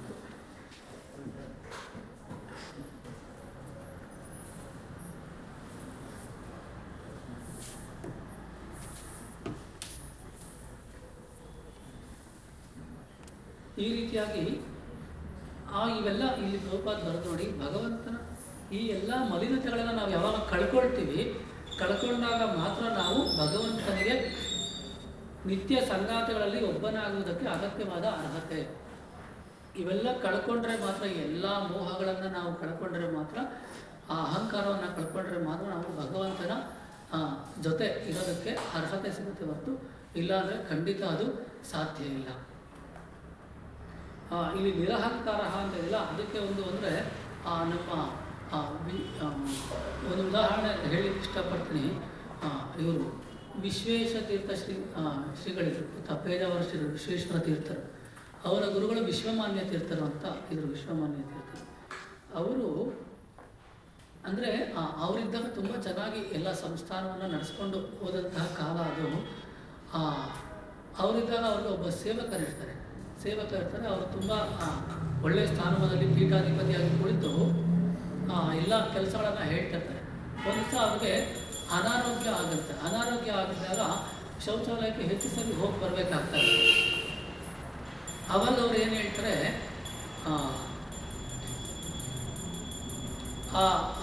ಅವ್ರಿಗೆ ಒಬ್ಬ ಸರ್ವೆಂಟ್ ಇರ್ತಾರೆ. ಯೂಶಲಿ ದೊಡ್ಡ ದೊಡ್ಡ ವ್ಯಕ್ತಿ ಅಂದರೆ ಸ್ವಾಮೀಜಿಯ ಸರ್ವೆಂಟ್ ಇರ್ತಾರಲ್ಲ, ಅವ್ರಿಗೆ ಹೇಳ್ತಾರೆ ಹೋಗಿ ಶೌಚಾಲಯದಲ್ಲಿ ನೀರು ವ್ಯವಸ್ಥೆ ಮಾಡುವ, ನಾನು ಹೋಗಬೇಕು ಅಂತ. ಆಗ ಅವ್ರು ಹೇಳ್ತಾರೆ, ಆ ಹುಡುಗ ವ್ಯಕ್ತಿ ಸರ್ವೆಂಟ್ಗೆಲ್ಲ ಹೇಳ್ತಾನೆ, ಎಷ್ಟು ಸರಿ ನಾನು ಇವೆಲ್ಲ ಮಾಡೋದು, ಏನು ಒಂದು ದಿವಸಕ್ಕೆ ಎಷ್ಟು ಸರಿ ಮಾಡೋಕ್ಕಾಗತ್ತೆ ಅಂತ ಹೇಳ್ತಾರೆ. ಆಗ ಅವರು ಇದೊಂದು ಸರಿ ಹೋಗಿಟ್ಬಿಡಪ್ಪ ದಯಮಾಡಿ ಪ್ಲೀಸ್ ಅಂತ ಕೇಳ್ಕೊಳ್ತಾರೆ. ಹೋಗಿ ಬಂದು ಮತ್ತೆ ಸೇವೆ ಮಾಡ್ತಾರೆ. ಆಗ ಅಲ್ಲಿರೋರಿಗೆಲ್ಲ ಜನಕ್ಕೆ ತುಂಬ ಕೋಪ ಬಂದ್ಬಿಡುತ್ತೆ. ಸ್ವಾಮಿ ಏನು ಮಾಡಿ ಇದನ್ನು ಫಸ್ಟು ಕೆಲಸನ ತೆಗೆದಾಕ್ತೀವಿ, ನಿಮ್ಮಂಥ ಮಹಾನುಭಾವರಿಗೆ ಈ ಥರ ಮಾತಾಡೋದುಂಟೆ, ಅವ್ರಿಗೆ ಸ್ವಲ್ಪ ಪ್ರಜ್ಞೆ ಇದೆ, ತಿಳುವಳಿಕೆ ಇದೆಯಾ ಅಂತ. ಆಗ ಅವರು ವಿಶ್ವಮಾನ್ಯ ತೀರ್ಥರು ಹೇಳ್ತಾರೆ, ಆದರೆ ಸಣ್ಣ ಸಣ್ಣ ಸೂಕ್ಷ್ಮ ವಿಚಾರಗಳನ್ನು ನಾವು ಅರ್ಥ ಮಾಡ್ಕೊಳ್ಬೇಕಾಗಿರೋದು. ನೋಡಪ್ಪ, ಅವನಿಗೆ ಸ್ವಲ್ಪ ತಿಳುವಳಿಕೆ ಕಡಿಮೆ, ಮತ್ತು ಅವ್ನು ಸ್ವಲ್ಪ ಅಂದರೆ ಅಷ್ಟೊಂದು ತಿಳುವಳಿಕೆ ಇಲ್ಲದಿರೋ ವ್ಯಕ್ತಿನೇ. ನನಗೆ ಅವನು ಬಿಟ್ಟರೆ 100 ಜನ ಸಿಗ್ತಾರೆ, ಆದರೆ ಪಾಪ ಅವನಿಗೆ ನನ್ನ ಬಿಟ್ಟರೆ ಇನ್ಯಾರೂ ಸಿಗಲ್ಲ ಕಣೋ. ಯಾರು ಕೆಲಸಕ್ಕೆ ಸೇರಿಸ್ಕೊಳ್ಳಲ್ಲ, ಯಾರೂ ಊಟ ಹಾಕಲ್ಲ, ಅವ್ನು ಸತ್ತೋಗ್ಬಿಡ್ತಾನೆ. ಅದಕ್ಕೋಸ್ಕರ ಇರಲಿ ಬಿಡು, ಅವನೇನೋ ಒಂದು ಮಾತು ಅಂದ, ಅಡ್ಜಸ್ಟ್ ಮಾಡ್ಕೊಳ್ತೀನಿ, ಏನು ಯಾರು ನನಗೇನು ಅನ್ಬಾರ್ದಂತ ಏನಿಲ್ವಲ್ಲ ಅಂತ ವಿಶ್ವಮಾನ್ಯ ತೀರ್ಥರು ಆ ದಿನ ಉಡುಪಿಯ ಮಠದಲ್ಲಿ ಅವರೇ ಹೆಡ್ಡು. ಅಂಥ ವ್ಯಕ್ತಿ ತುಂಬಿದ ಸಭೆಯಲ್ಲಿ ಅಪಮಾನಕ್ಕೊಳಗಾದರೆ ಅವರು ಸ್ವೀಕರಿಸಂತಹ ವಿಧಾನ, ಹೇಳಿ ಬಿಡು ಪರವಾಗಿಲ್ಲ, ಅವನಿಗೆ ನನ್ನ ಬಿಟ್ಟರೆ ಯಾರೂ ಇಲ್ಲ, ನನಗೆ ಅವನು ಬಿಟ್ಟರೆ ಯಾರು ಬೇಕಾದ್ರೂ ಸಿಗ್ತಾರೆ, ಅವನ ಮೇಲೆ ಕರುಣೆ ತೋರಿಸೋದ್ರಲ್ಲಿ ಏನು ತಪ್ಪಿಲ್ಲ, ಅನ್ನಲಿ ಬಿಡಿ ಅಂತ ಅವ್ರು ಹೇಳ್ತಾರೆ. ಆದ್ದರಿಂದ ಒಬ್ಬ ವ್ಯಕ್ತಿ ದೊಡ್ಡವನಾಗ್ತಾನೆ ಅಂತ ಅಂದರೆ ಸುಮ್ಮನೆ ಯಾರೂ ದೊಡ್ಡವರಾಗಲ್ಲ. ಈ ಥರ ಗುಣಗಳು ಅವರು ಯಾವುದಕ್ಕೂ ಅಂಟುಕೊಂಡಿರೋದಿಲ್ಲ ಅನ್ನೋದಕ್ಕೆ ಇದೇ ಕಾರಣ ಅಲ್ವಾ. ಅದನ್ನು ನಾವು ಚೆನ್ನಾಗಿ ಅರ್ಥ ಮಾಡ್ಕೊಳ್ಬೇಕು. ಇನ್ನೊಂದು ಉದಾಹರಣೆ ನಾನು ಹೇಳ್ಕೊಡ್ತೇನೆ. ಅಂದರೆ ಇವೆಲ್ಲವೂ ಇತ್ತೀಚೆಗೆ ನಡೆದಂತಹ ಘಟನೆಗಳನ್ನು ಹೇಳಿದ್ರೆ ಅಂದರೆ ಇವು ಯಾವುದೋ ಕಾಲದ ಕಥೆ ಅಂತ ಯಾರಿಗೂ ಅನ್ನಿಸ್ಬಾರ್ದಲ್ಲ. ಅದಕ್ಕೋಸ್ಕರ ಇತ್ತೀಚೆಗೆ ನಡೆದಂತಹ ಘಟನೆಗಳು ನಾವು ನೋಡಿ ಅರ್ಥ ಮಾಡ್ಕೊಳ್ಬೇಕು. ನಾಲ್ವಡಿ ಕೃಷ್ಣರಾಜ ಒಡೆಯರ ಕಾಲದಲ್ಲಿ ಇದನ್ನು ಈಗಲೂ ಹೇಳಿದ್ದೀನಿ. ಅವರ ಹೆಸರು ಮರ್ತೋದೆ, ಶ್ರೀಧರ ಸ್ವಾಮಿಗಳು ಅನಿಸುತ್ತೆ. ಇವರು ಡಿ ವಿ ಗುಂಡಪ್ಪ ಇರಲ್ಲ, ಅವರ ಗುರುಗಳು. ಅವರು ಅಂದರೆ ಬ್ರಿಟಿಷರ ಆಳ್ವಿಕೆ ಇತ್ತಲ್ಲ, ಅವರು ಇಂತಹ ವ್ಯಕ್ತಿಗಳು ಅಂತಂದರೆ ಆ ಕಾಲದಲ್ಲೇ ಅವರು ಟ್ರೈನಲ್ಲಿ ಬ್ರಿಟಿಷರ ಅವ್ರ ಆಳ್ವಿಕೆಯಲ್ಲಿ ಟ್ರೈನಲ್ಲಿ ಹೋಗ್ತಿರಲ್ಲ, ಅವರು ಸಂಜೆನಾರು ಟ್ರೈನ್ ಚೈನ್ ಎಳೆದ್ರೆ ಆಫ್ ಆಗೋದಕ್ಕೆ ಅವ್ರಿಗೆ ಪನಿಷ್ ಮಾಡಬಾರ್ದು ಅಂತ ಬ್ರಿಟಿಷ್ ಗೌರ್ಮೆಂಟ್ ಆರ್ಡರ್ ಪಾಸ್ ಮಾಡಿದರು. ಏನಕ್ಕೆ? ಅವರು ಸಂಧ್ಯಾ ಟೈಮಲ್ಲಿ ಸಂಧ್ಯಾ ವಂದನೆ ಮಾಡೋದಕ್ಕೆ ಸರಿಯಾದ ಟೈಮ್ ಆಗಿಬಿಟ್ರೆ ಎಲ್ಲಿದ್ರೂ ನೀರು ಕಂಡ್ರೆ ಎಲ್ಲಿದ್ರೆ ಟ್ರೈನ್ ನಿಂತುಬಿಟ್ಟು ಅವ್ರೇನು ಮಾಡೋಕ್ಕೆ ಸಂಧ್ಯಾ ವಂದನೆ ಮಾಡಲೇಬೇಕು. ಅವರು ಇಲ್ಲಾಂದರೆ ನಾನು ನಿಮ್ಮ ಕೆಲಸನೇ ಬೇಡ ಅಂತ ಹೇಳ್ಬಿಟ್ಟಿದ್ರು. ನಿಮ್ಮ ಗೌರ್ಮೆಂಟ್ ಕೆಲಸನೇ ಬೇಡ ಅಂತ ಹೇಳಿದ್ದಕ್ಕೆ, ಬ್ರಿಟಿಷ್ ಗೌರ್ಮೆಂಟ್ ಕೆಲಸನೇ ಬೇಡ ಅನ್ನೋದಕ್ಕೆ ಅವ್ರು ಆಯ್ತಪ್ಪ ನಿಮ್ಗೆ ಯಾರು ಟ್ರೈನಲ್ಲಿದ್ದರೆ ಟ್ರೈನ್ ಚೈನ್ ಹೇಳಿ ಸಂಧ್ಯಾ ವಂದನೆ ಮಾಡೋ ಟೈಮಲ್ಲಿ ಅಂತ ಅವರು ಆರ್ಡರ್ ಪಾಸ್ ಮಾಡಿದರು. ಗೌರ್ಮೆಂಟ್ ನೋಟಿಫಿಕೇಷನ್ನ ಪಾಸ್ ಮಾಡಿದ್ರು. ಅಂತಹ ವ್ಯಕ್ತಿಗೆ, ಇಂಥ ಮಹೋನ್ನತವಾದ ವ್ಯಕ್ತಿಗೆ ನಾವೇನು ಮಾಡಬೇಕು, ಗೌರವ ಸಲ್ಲಿಸಬೇಕು ಅಂತ. ಅಂದರೆ ತುಂಬ ವಿದ್ಯಾವಂತರು, ಒಳ್ಳೆ ವಿದ್ಯಾವಂತರು, ಅವ್ರಿಗೆ ಗೌರವ ಸಲ್ಲಿಸಬೇಕು ಅಂದ್ಬಿಟ್ಟು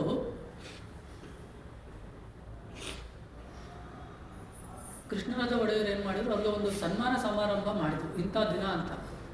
ಅವರನ್ನು ಸಂಪರ್ಕಿಸೋಕ್ಕೆ ಎಷ್ಟು ಪ್ರಯತ್ನ ಮಾಡಿದ್ರು ಅವರು ಆ ಸನ್ಮಾನಕ್ಕೆ ಬರ್ತಿರ್ಲಿಲ್ಲ.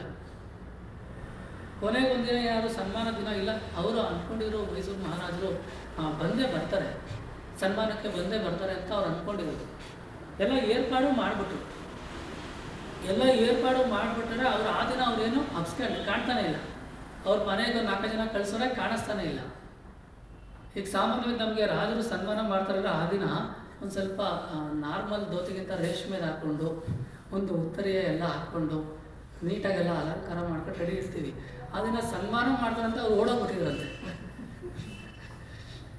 ಅಂದರೆ ನಮ್ಮ ಇತ್ತೀಚಿನ ಸಮಕಾಲೀನ ಜಗತ್ತಿನಲ್ಲೂ ಎಂಥ ಮಹಾನುಭಾವರು, ವಿದ್ವಾಂಸರು, ಒಳ್ಳೆಯ ವ್ಯಕ್ತಿಗಳು, ಭಗವಂತನ ಭಕ್ತರು ಇದ್ದರು ಅನ್ನೋದನ್ನು ನಾವು ಅರ್ಥ ಮಾಡ್ಕೊಳ್ಬೇಕು.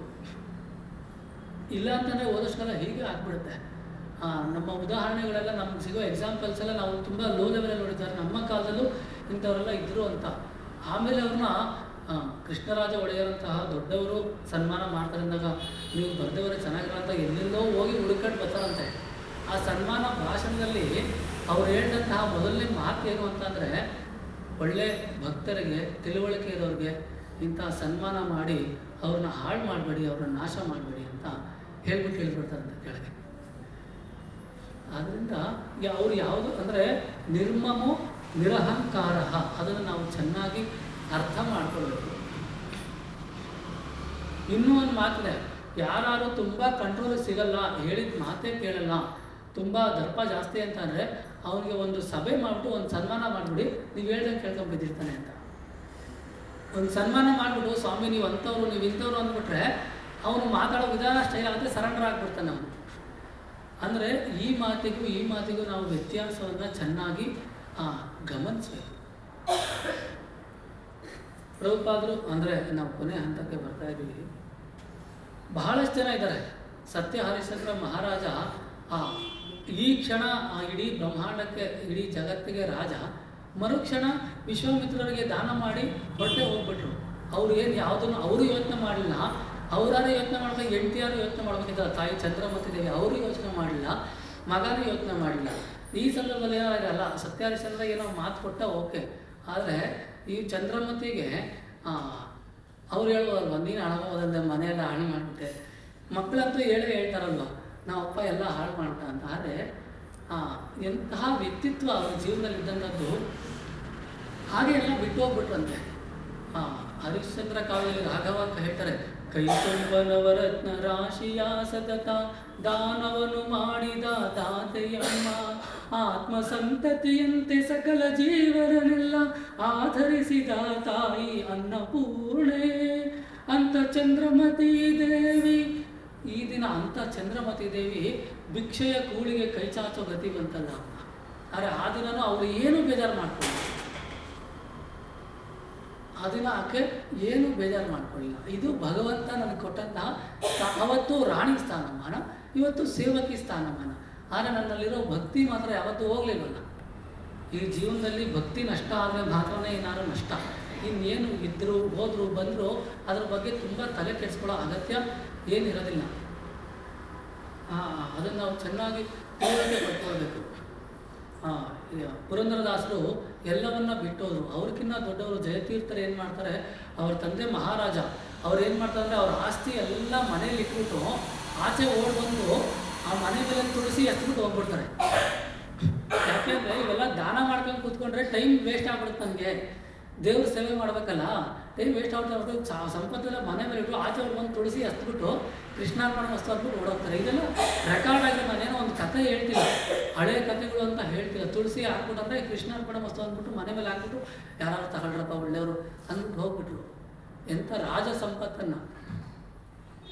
ಯಾಕೆ ಉದಾಹರಣೆಗಳೆಲ್ಲ ಕೇಳ್ತೀವಿ ಅಂತಂದರೆ ನಾವೆಲ್ಲ ಬಿಟ್ಟು ಹೋಗ್ಬೇಕು ಅಂತಲ್ಲ, ಅವೆಲ್ಲ ನಮಗೆ ಒಂದು ಮಾದರಿ ಆಗಬೇಕು.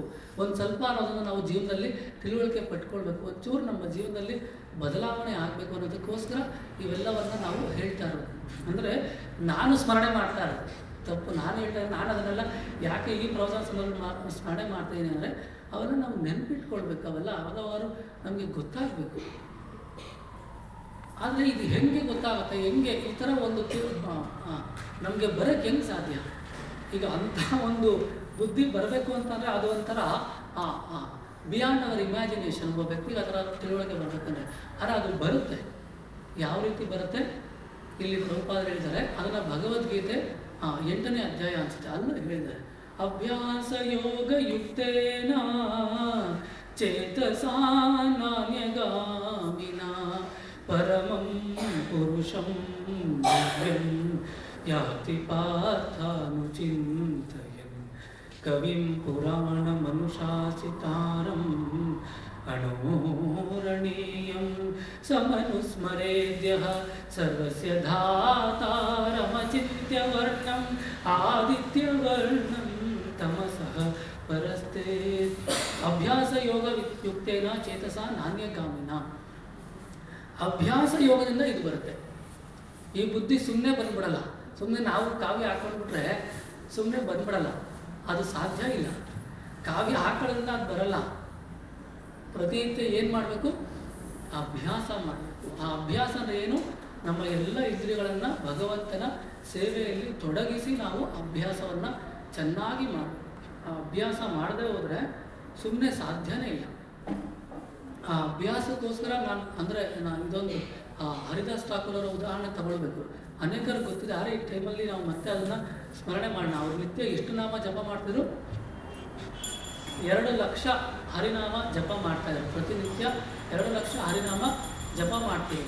ಪ್ರಭುಪಾದರು ಎಂಥ ಮಾತು ಬರೆದ್ಬಿಟ್ರು ಗೊತ್ತಾ ಭಾವಾರ್ಥದಲ್ಲಿ. ನನಗೆ ಒಂದ್ಸರಿ ತುಂಬ ಕಠೋರ ಅನಿಸ್ಬಿಡ್ತು. ಏನಂದರೆ 2 ಲಕ್ಷ ಹರಿನಾಮ ಜಪ ಮಾಡಿದ್ದಕ್ಕೆ ಸಾಕ್ಷಾತ್ ಅಂದರೆ ಆ ದೇವಲೋಕದ ಅಪ್ಸರೆಯೇ ಆದರೆ ಇಲ್ಲಿ ಒಂದು ಸ್ತ್ರೀಯಾಗಿ ಬಂದು ಅವ್ರಿಗೆ 2-3 ದಿವಸ ಹೋಗ್ತಾರೆ. ಅಂದರೆ ಹರಿದಾಸ್ ಠಾಕೂರ್ ಅವರ ಒಂದು ನೇಮ್ ಅಂಡ್ ಫೇಮ್ನ ಹಾಳು ಮಾಡಬೇಕು ಅಂತ ಇರೋರೆಲ್ಲ ಏನು ಮಾಡ್ತಾರೆ? ಅವ್ರ ಮನೆಗೆ ಕಳಿಸ್ತಾರೆ. ಆಗ ಹರಿದಾಸ್ ಠಾಕೂರ್ ಹೇಳ್ತಾರೆ, ಆಯ್ತು ಕೂತ್ಕೊಳ್ಳಿ, ನಾನು ಚಾಂಟಿಂಗ್ ಕಂಪ್ಲೀಟ್ ಮಾಡಿಬಿಡ್ತೀನಿ, ಆಮೇಲೆ ನಿಮ್ಮ ವಿಷಯ ನಾನು ಗಮನಿಸ್ತೀನಿ ಅಂತ ಹೇಳ್ತಾರೆ. ಚಾಂಟಿಂಗ್ ಮಾಡ್ತಾರೆ, ಬೆಳಗಾಗುತ್ತೆ, ಅವ್ರು ಹೋಗ್ಬಿಡ್ತಾರೆ. ತಿರ್ಗಾ ನಾಳೆ ಬರ್ತಾರೆ, ಚಾಂಟಿಂಗ್ ಮಾಡ್ತಾ ಇರ್ತಾರೆ, ಚಾಂಟಿಂಗ್ ಮಾಡಿ ತಿರ್ಗಿ ಹೋಗ್ಬಿಡ್ತಾರೆ. ನೆಕ್ಸ್ಟ್ ಡೇ ಬರೋ ಅಷ್ಟೊತ್ತಿಗೆ ಅವರು ಚಾಂಟಿಂಗ್ ಬಿಡಿಸಿಡ್ಕೊಂಡು ಹರೇ ಕೃಷ್ಣ ಅಂತ ಚೇಂಜ್ ಆಗಿಬಿಟ್ಟಿರ್ತಾರೆ.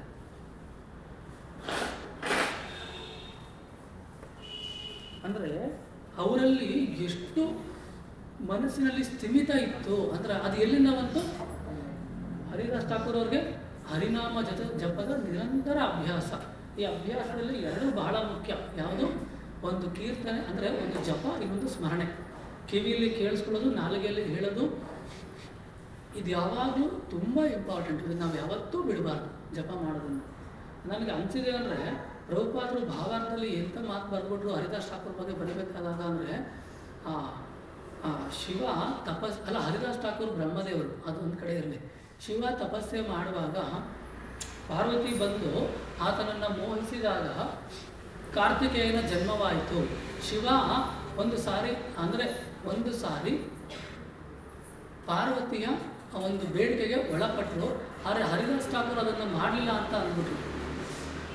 ಅದನ್ನು ನಾನು ನೋಡಿದ್ರೆ ಜನಸಾಮಾನ್ಯರು ಮಾತು ಕೇಳಿದ್ರೆ ಹೇಗಾಗುತ್ತೆ ಅಂತ. ಆದರೆ ಇರಲಿ, ಹರಿದಾಸ್ ಠಾಕೂರ್ ಮೂಲದಲ್ಲಿ ಬ್ರಹ್ಮದೇವರು ಅವರು ಆ ಥರ ಅವ್ರು ಮಾಡಿದ ಪಾಪಕ್ಕೆ ಪ್ರಾಯಶ್ಚಿತ್ತವಾಗಿ ಬರ್ತಾರೆ. ಅಂದರೆ ಈ ಹರಿನಾಮದ ಒಂದು ಮಹತ್ವ ಎಷ್ಟು ಇದೆ, ಅದನ್ನು ನಾವು ಎಷ್ಟು ಶ್ರದ್ಧೆಯಿಂದ ಮಾಡಬೇಕು ಅನ್ನೋದನ್ನು ನಾವು ಎಷ್ಟು ಎಚ್ಚರಿಕೆಯನ್ನು ತಿಳುವಳಿಕೆ ಪಟ್ಕೊಳ್ಬೇಕು ಅನ್ನೋದು ಇಲ್ಲಿ ನಾವು ತಿಳುವಳಿಕೆ ಅಂದರೆ ಅರ್ಥ ಮಾಡ್ಕೊಳ್ಬೇಕಾದಂಥ ವಿಷಯ.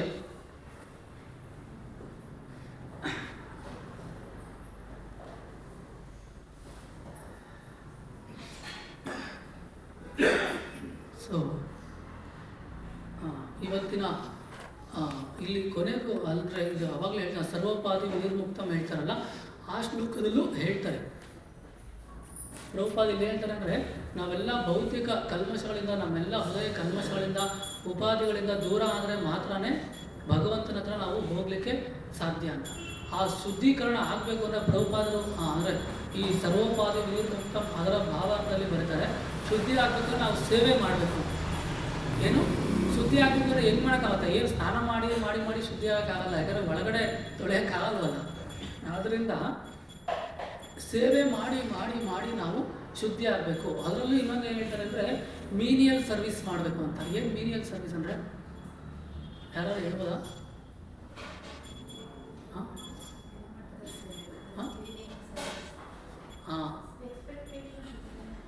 ಎಸ್, ಅದೊಂದು ಮೀನಿಯಲ್ ಸೇವೆ ಅಂತಂದರೆ ಕೆಲವರಿಗೆ ನೋಡಿದಾಗ ತುಂಬ ಏನಪ್ಪ ಅಲ್ಲಿ ಹೋಗಿ ವಾಶ್ರೂಮ್ ಕ್ಲೀನ್ ಮಾಡ್ತಾ ಇದ್ದಾನೆ ಅಥವಾ ಕಸ ಗುಡಿಸ್ತಾ ಇದ್ದಾರೆ ಅಂತ ಅನ್ಸುತ್ತಲ್ಲ. ಅಥವಾ ಚೈತನ್ಯ ಮಹಾಪ್ರಭುಗಳ ಗುರುಗಳೇನು ಮಾಡ್ತಾರೆ, ಅವರ ಗುರುಗಳಿಗೆ ಪ್ರತಿನಿತ್ಯ ಅವರು ವಿಸರ್ಜನೆ ಮಾಡಿದ ಮಲ ಎಲ್ಲ ತೊಳಿತಿದ್ರಂತೆ.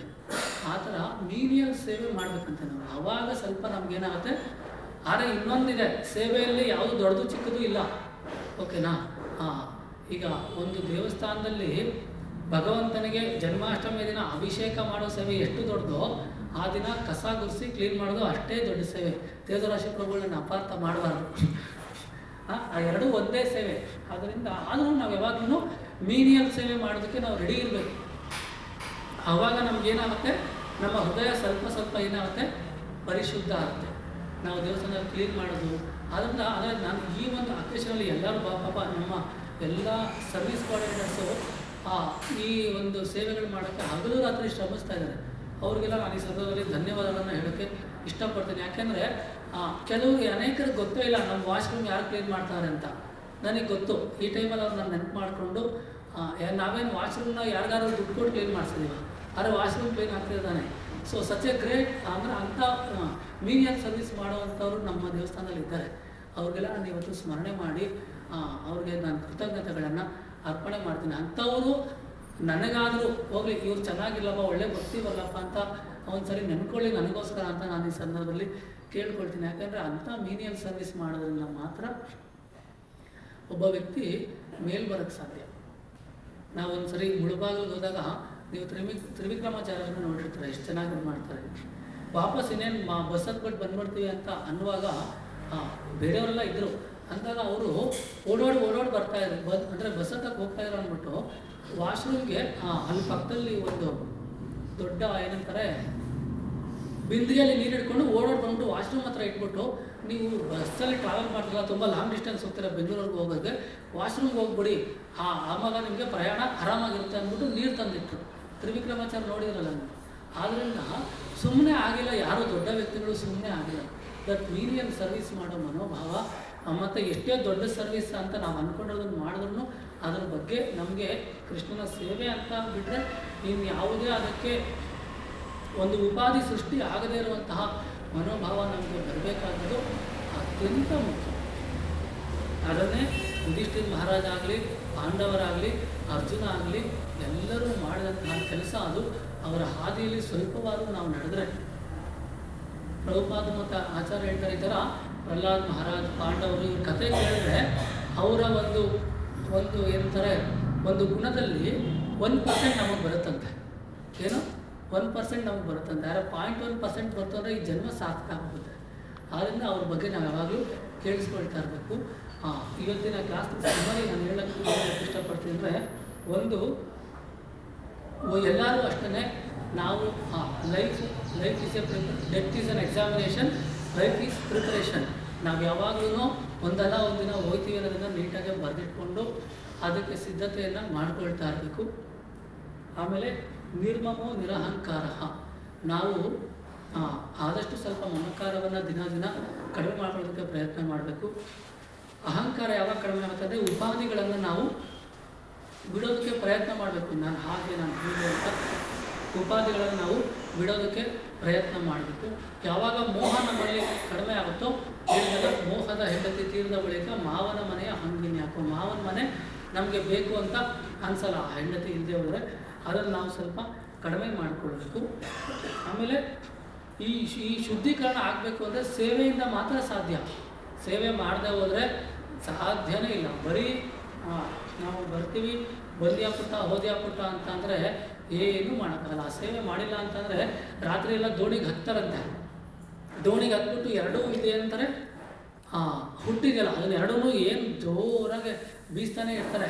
ಬೆಳಗ್ಗೆ ಎದ್ದು ನೋಡಿದ್ರೆ ಅಲ್ಲೇ ಇರ್ತಾರೆ. ಯಾಕೆ ಅಂತಂದರೆ ಅವನು ದಾರ ಕಟ್ಟಿರ್ತಾನಲ್ಲ ದಡಕ್ಕೆ, ಅದೇ ಬಿಚ್ಚಿಲ್ಲ ಅವನು. ಆ ಥರ ಸೇವೆ ಮಾಡದೆ ಸುಮ್ಮನೆ ಎಲ್ಲ ಮಾಡ್ತಾ ಹೋದರೆ ಏನು ಹೃದಯ ಬದಲಾವಣೆ ಆಗಿದ್ರೆ ಹರಿನಾಮ ಜಪ ಮಾಡಬೇಕು. ಸೇವೆ ಅದಕ್ಕೆ ಪ್ರಭುಪಾದ ಎಷ್ಟೊಂದು ಸರಿ ಹೇಳ್ತಾರಲ್ಲ, ಅವರು ಭಕ್ತಿ ಅಂತ ಪದನೇ ಬಳಸಿಲ್ಲ. ಎಲ್ಲರೂ ಏನಂತ ಪದ ಬಳಸೋರು ಅವರು? ಭಕ್ತಿ ಸೇವೆ. ಭಕ್ತಿ ಅಂದರೆ ಸೇವೆಯಲ್ಲೇ ಮಾಡಲಿಕ್ಕೆ ಸಾಧ್ಯ. ಆ ಥರ ಮಾಡಿ ಆ ಸೇವೆ ಏನಾಗಬೇಕು? ನಿಯಮಿತವಾಗಬೇಕು. ಅದನ್ನೇ ಅಭ್ಯಾಸ ಯೋಗ ಯುಕ್ತಿ 8ನೇ ಅಧ್ಯಾಯದಲ್ಲಿ ಹೇಳ್ತಾರಲ್ಲ, ಅಭ್ಯಾಸ ಮಾಡ್ತಾ ಮಾಡ್ತಾ ಮಾಡ್ತಾ ನಾವು ದೊಡ್ಡ ವ್ಯಕ್ತಿಗಳಾಗ್ತೀವಿ. ಸುಮ್ಮನೆ ಆಗ್ಬಿಡೋದು. ದೊಡ್ಡ ವ್ಯಕ್ತಿ ಆಗ್ತೀವಿ ಅಂದರೆ ಭಕ್ತಿಯಲ್ಲಿ ದೊಡ್ಡವರು ಆಗ್ತೀವಿ, ಭಕ್ತಿ ನಮ್ಮಲ್ಲಿ ಹೆಚ್ಚಾಗುತ್ತೆ ಅಂತ ಅರ್ಥ. ಆ ಅಭ್ಯಾಸವನ್ನು ನಿರಂತರವಾಗಿ ನಾವು ಯಾವಾಗ ಮಾಡ್ತೀವಿ ಆಗ ಆ ಭಗವಂತ ನಮಗೇನು ಮಾಡ್ತಾರೆ? ಅನುಗ್ರಹ ಮಾಡ್ತಾರೆ. ಭಗವಂತನ ಭಕ್ತರು ನಮಗೆ ಅನುಗ್ರಹ ಮಾಡ್ತಾರೆ. ಅವರ ಸೇವೆಯಲ್ಲಿ ನಾವು ಇದ್ಬಿಟ್ರೆ ಸಾಕು. ಸೊ ನಮ್ಮ ನಿಜವಾದ ಒಂದು ಪೊಸಿಷನ್ ಏನು? ನಾವು ಭಗವಂತನ ಸೇವಕರು, ಭಗವಂತನ ದಾಸರು. ನಾವು ಚೆನ್ನಾಗಿ ಅರ್ಥ ಮಾಡ್ಕೊಳ್ಬೇಕು. ಅದನ್ನು ಚೆನ್ನಾಗಿ ಮನಸ್ಸಲ್ಲಿ ಗಟ್ಟಿ ಮಾಡ್ಕೊಳ್ತಾ ನಾನು ಸಹ ಅದ್ರ ಬಗ್ಗೆ ಹೆಚ್ಚು ಗಟ್ಟಿ ಮಾಡ್ಕೊಳ್ಬೇಕು ಅಂತ ಪ್ರಯತ್ನ ಮಾಡ್ತಾ ಇವತ್ತು ಈ ಪ್ರವಚನವನ್ನು ನಾನು ಭಗವಂತನಿಗೆ ಅರ್ಪಣೆ ಮಾಡ್ತಾ ಇದ್ದೀನಿ. ಕೊನೆಯದಾಗಿ ಯಾವ ಥರ ಅಂದರೆ ಇರಬೇಕು ಅಂತಂದರೆ, ತಾಯಿ ತಂದೆಯ ಬಿಟ್ಟು ತಪವ ಮಾಡಲು ಬಹುದು, ದಾಯಾದಿ ಬಂಧುಗಳ ಬಿಡಲು ಬಹುದು, ರಾಯತ ಮುನಿದರೆ ರಾಜ್ಯವನ್ನೇ ಬಿಡಬಹುದು, ಕಾಯಜಾಪಿತ ನಿನ್ನ ಅಡಿಯ ಬಿಡಲಾಗದು, ತೊರೆದು ಜೀವಿಸಬಹುದೇ ಹರಿ ನಿನ್ನ ಚರಣಗಳ, ಬರಿದೆ ಮಾತೆ ಕಿನ್ನು ಅರಿತು ಬೇಳುವೆ, ತೊರೆದು ಜೀವಿಸಬಹುದೇ ಹರಿ ನಿನ್ನ ಚರಣಗಳ. ತಾಯಿ ತಂದೆಯ ಬಿಟ್ಟು ತಪವ ಮಾಡಬಹುದು. ತಂದೆ ತಾಯಿ ಬಿಟ್ಟು ತಪಸ್ಸು ಮಾಡಿದವರು ಯಾರು? ಪ್ರಹ್ಲಾದ ಮಹಾರಾಜ, ಧ್ರುವ ಮಹಾರಾಜ. ದಾಯಾದಿ ಬಂಧುಗಳ ಬಿಡಲಬಹುದು. ಪಾಂಡವರು ಏನು ಮಾಡಿದ್ರು? ಎಲ್ಲ ನಿಮ್ಮ ರಾಜ್ಯ ನೀವೇ ಇಟ್ಕೊಳ್ಳಿ ಅಂತ ವನವಾಸಕ್ಕೆ ಹೋಗ್ಬಿಟ್ರು. ರಾಯತ ಮುನಿದರೆ ರಾಜ್ಯವನ್ನೇ ಬಿಡಬಹುದು. ರಾಜ ಬೇಜಾರು ಮಾಡ್ಕೊಂಡ್ರೆ ಅಲ್ಲಿ ರಾಜ್ಯನೇ ಬೇಡ ಅಂತ ಹೋಗ್ಬೋದು. ಯಾರದನ್ನು ಮಾಡಿದ್ದು? ವಿಭೀಷಣ. ರಾವಣ ಬೇಜಾರು ಮಾಡ್ಕೊಂಡ್ರೆ ರಾಮನ ಹೋಗೋದ್ರೆ ನಿನ್ನ ಸಹವಾಸನೇ ಬೇಡ ಅಂತ. ಆದರೆ ಎಲ್ಲ ಬಿಡ್ಬೋದು. ಅತಿ ದೊಡ್ಡದು ಯಾವುದು ಅಂತ ಅಂದರೆ ಯಾರು? ವೃಂದಾವನದ ಗೋಪಿಯರು. ಅವರು ದೇವ್ರಿಗೋಸ್ಕರ ಮಾನನೇ ಬಿಟ್ಬಿಟ್ರು. ಪ್ರಾಣ ಬಿಡ್ಬೋದು, ಮಾನ ಬಿಡೋಕ್ಕಾಗಲ್ಲ, ಹೌದಲ್ವ? ಅವರು ಮಾನವನ್ನೇ ಬಿಟ್ಬಿಟ್ರು ದೇವ್ರಿಗೋಸ್ಕರ. ಅದಿದೆಯಲ್ಲ, ದಟ್ ಈಸ್ ಗ್ರೇಟೆಸ್ಟ್ ಆಫ್ ಭಕ್ತಿ. ಪ್ರಾಣವನ್ನು ಪರರು ಬೇಡಿದರೇತಿ ಕೊಡಬಹುದು, ಮಾನದಲ್ಲಿ ಮನವ ತಗ್ಗಿಸಲು ಬಹುದು, ಪ್ರಾಣನಾಯಕನಾದ ಆದಿಕೇಶವರಾಯ ಜಾಣ ಶ್ರೀಕೃಷ್ಣ ನಿನ್ನಡಿಯ ಬಿಡಲಾಗದು, ಬಿಡಲಾಗದು,